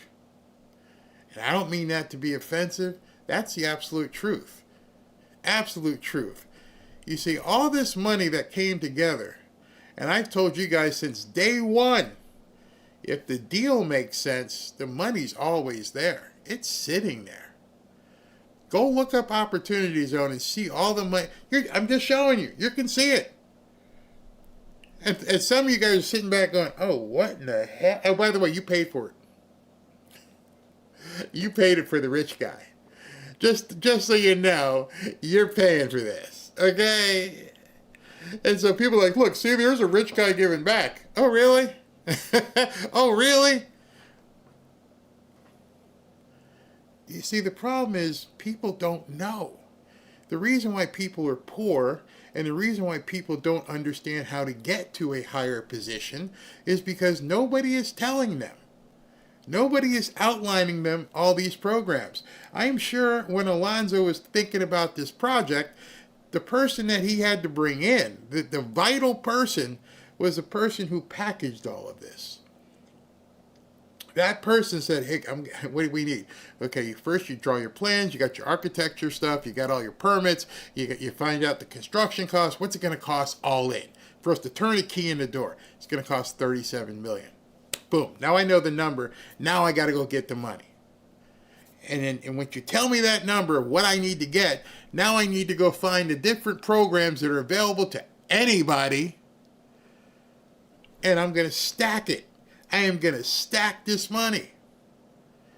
And see, the first thing you see here as you're reading this is the first person is $19 million construction loan.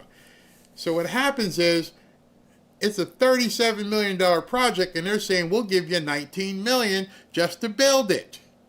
So whatever he had to bring in, if he had the other partners, whatever. And then all that other money came in to stack so they could cut the deal.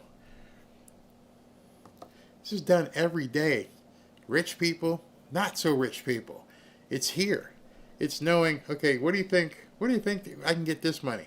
Let's tap the SAIL program. Okay. What about here? Oh yeah, the Florida Housing Finance Corporation. We get money from them. There's all these programs out there. People don't even know they're there. Just pockets of money sitting there.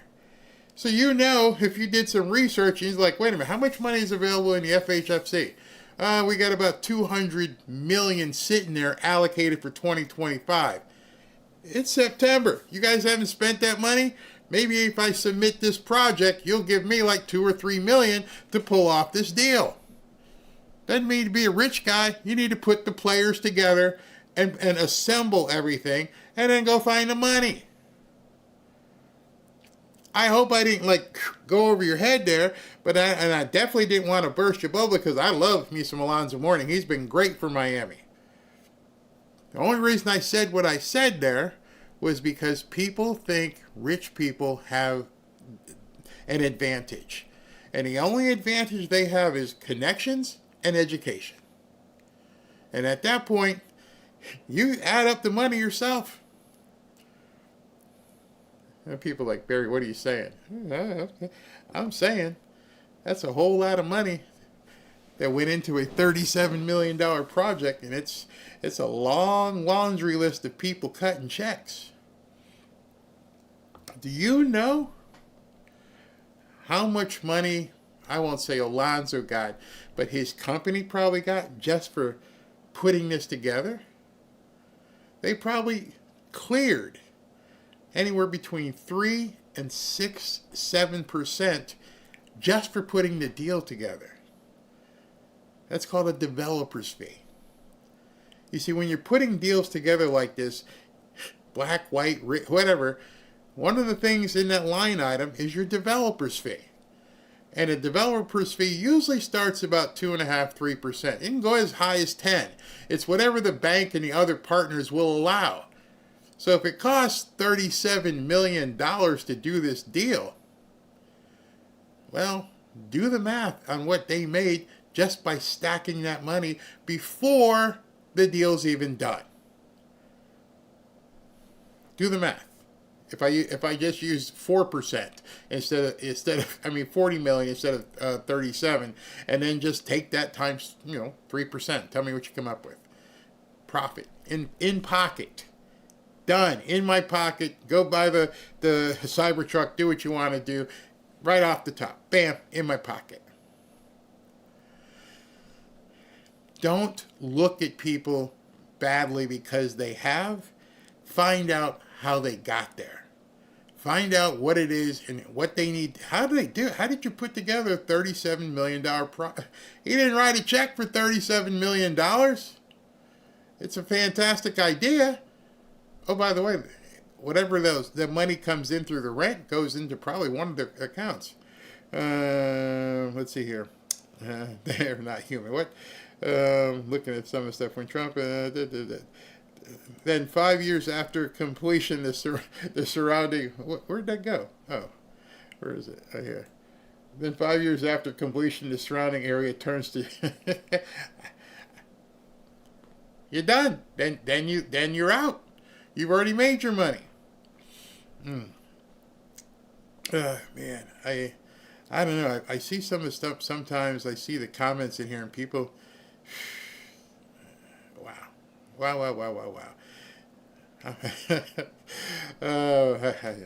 can't.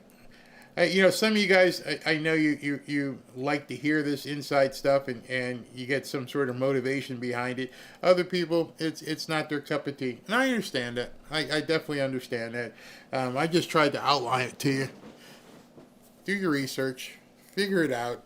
Dropped a whole bunch of different company names and programs out there. Go look at them if you want to. Or you can sit back and go, I can't do it. Yeah. Well, it is what it is. I'm not going to apologize. I just try to let you guys know what's available to you. All right, so what else am I supposed to do? That's it. I'm going to be back at 7. I got to go eat and come back here. Let me do Super Chats. Whew, wow.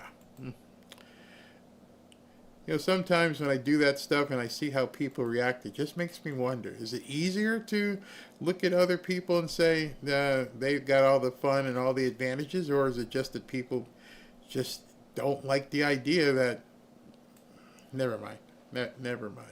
It's frustrating. It's very, very frustrating. All right, anyway, let's do Super Chats. Is that the right one? No, it's the wrong window. Let me do the other window. So you can see them all. It's this window. Chapo, people who could afford a $500,000 home at 3.5% interest could not qualify for the same 500% home at 7%. Now it's going to get better. Chapo, if we look into, and that's why I tried to tie it into the interest rates, but some people don't like it. If we look into the 92 trans NGOs, I bet we find most of the missing kids. You definitely got a point there. As the Bible says, Karen, beware of false prophets. These preachers on full display preaching hate is not of God. Exactly.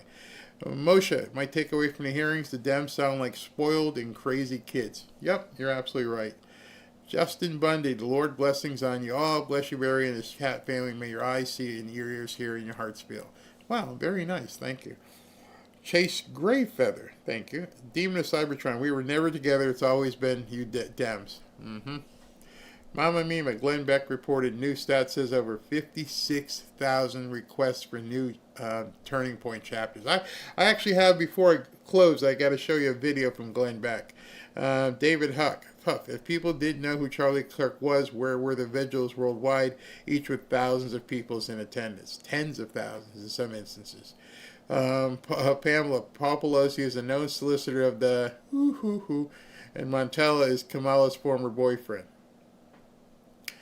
Dave the Patriot. Meanwhile, foreign migrants swarm the UK and replacement migration still in a full effect there. I wonder if Trump had something to say about that over there. Fazul, thank you. World peace. Charles sold out his people, his land, his dignity. Queen Elizabeth would be ashamed. Buddy Sanders, if Charlie Kirk went to England, he would have been jailed. Yeah, I see what they've been doing. Trump, Nikki P says Trump said Orwell, Tolkien, Lewis to the king's face. David Lipton, I listened to you since July. Been MAGA. Goodman keep serving food to the sheep in his name. Wow, thank you very much. And Gasworks, thank you very much, brother. Thank you, or ma'am. I'm not sure who Gasworks is. Victimhood is taught. I fully believe that. I fully believe victimhood has been taught to people for quite some time. I've got this video with Glenn Beck. I wanted to show you because it's a tearjerker, but it's a good point to close. Brought something with me today that I thought was appropriate while I did the show, that I would sit in front of Charlie's microphone. It was given to me after the death of Rush Limbaugh by his wife. It is Rush's golden microphone.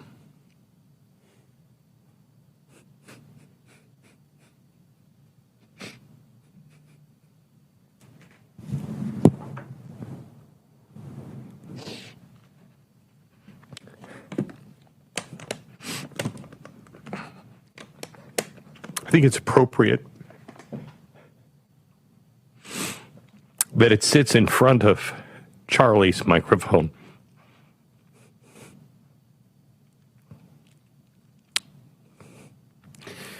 What I would have said to Charlie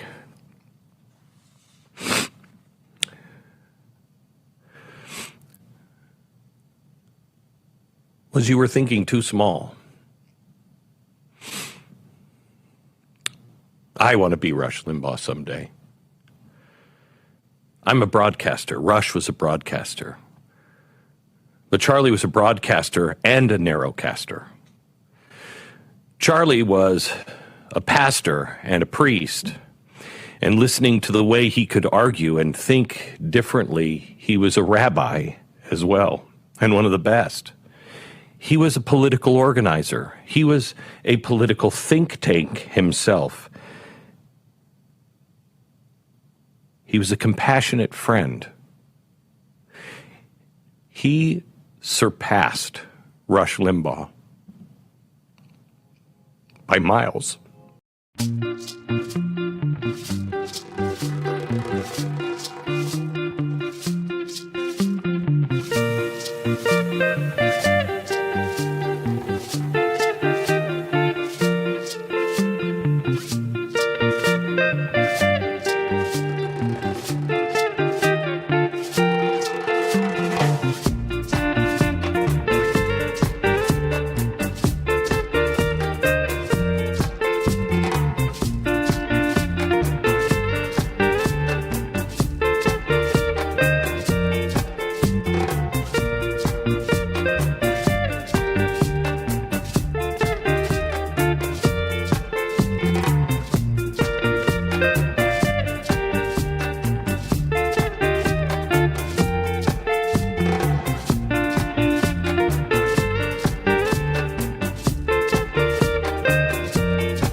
you.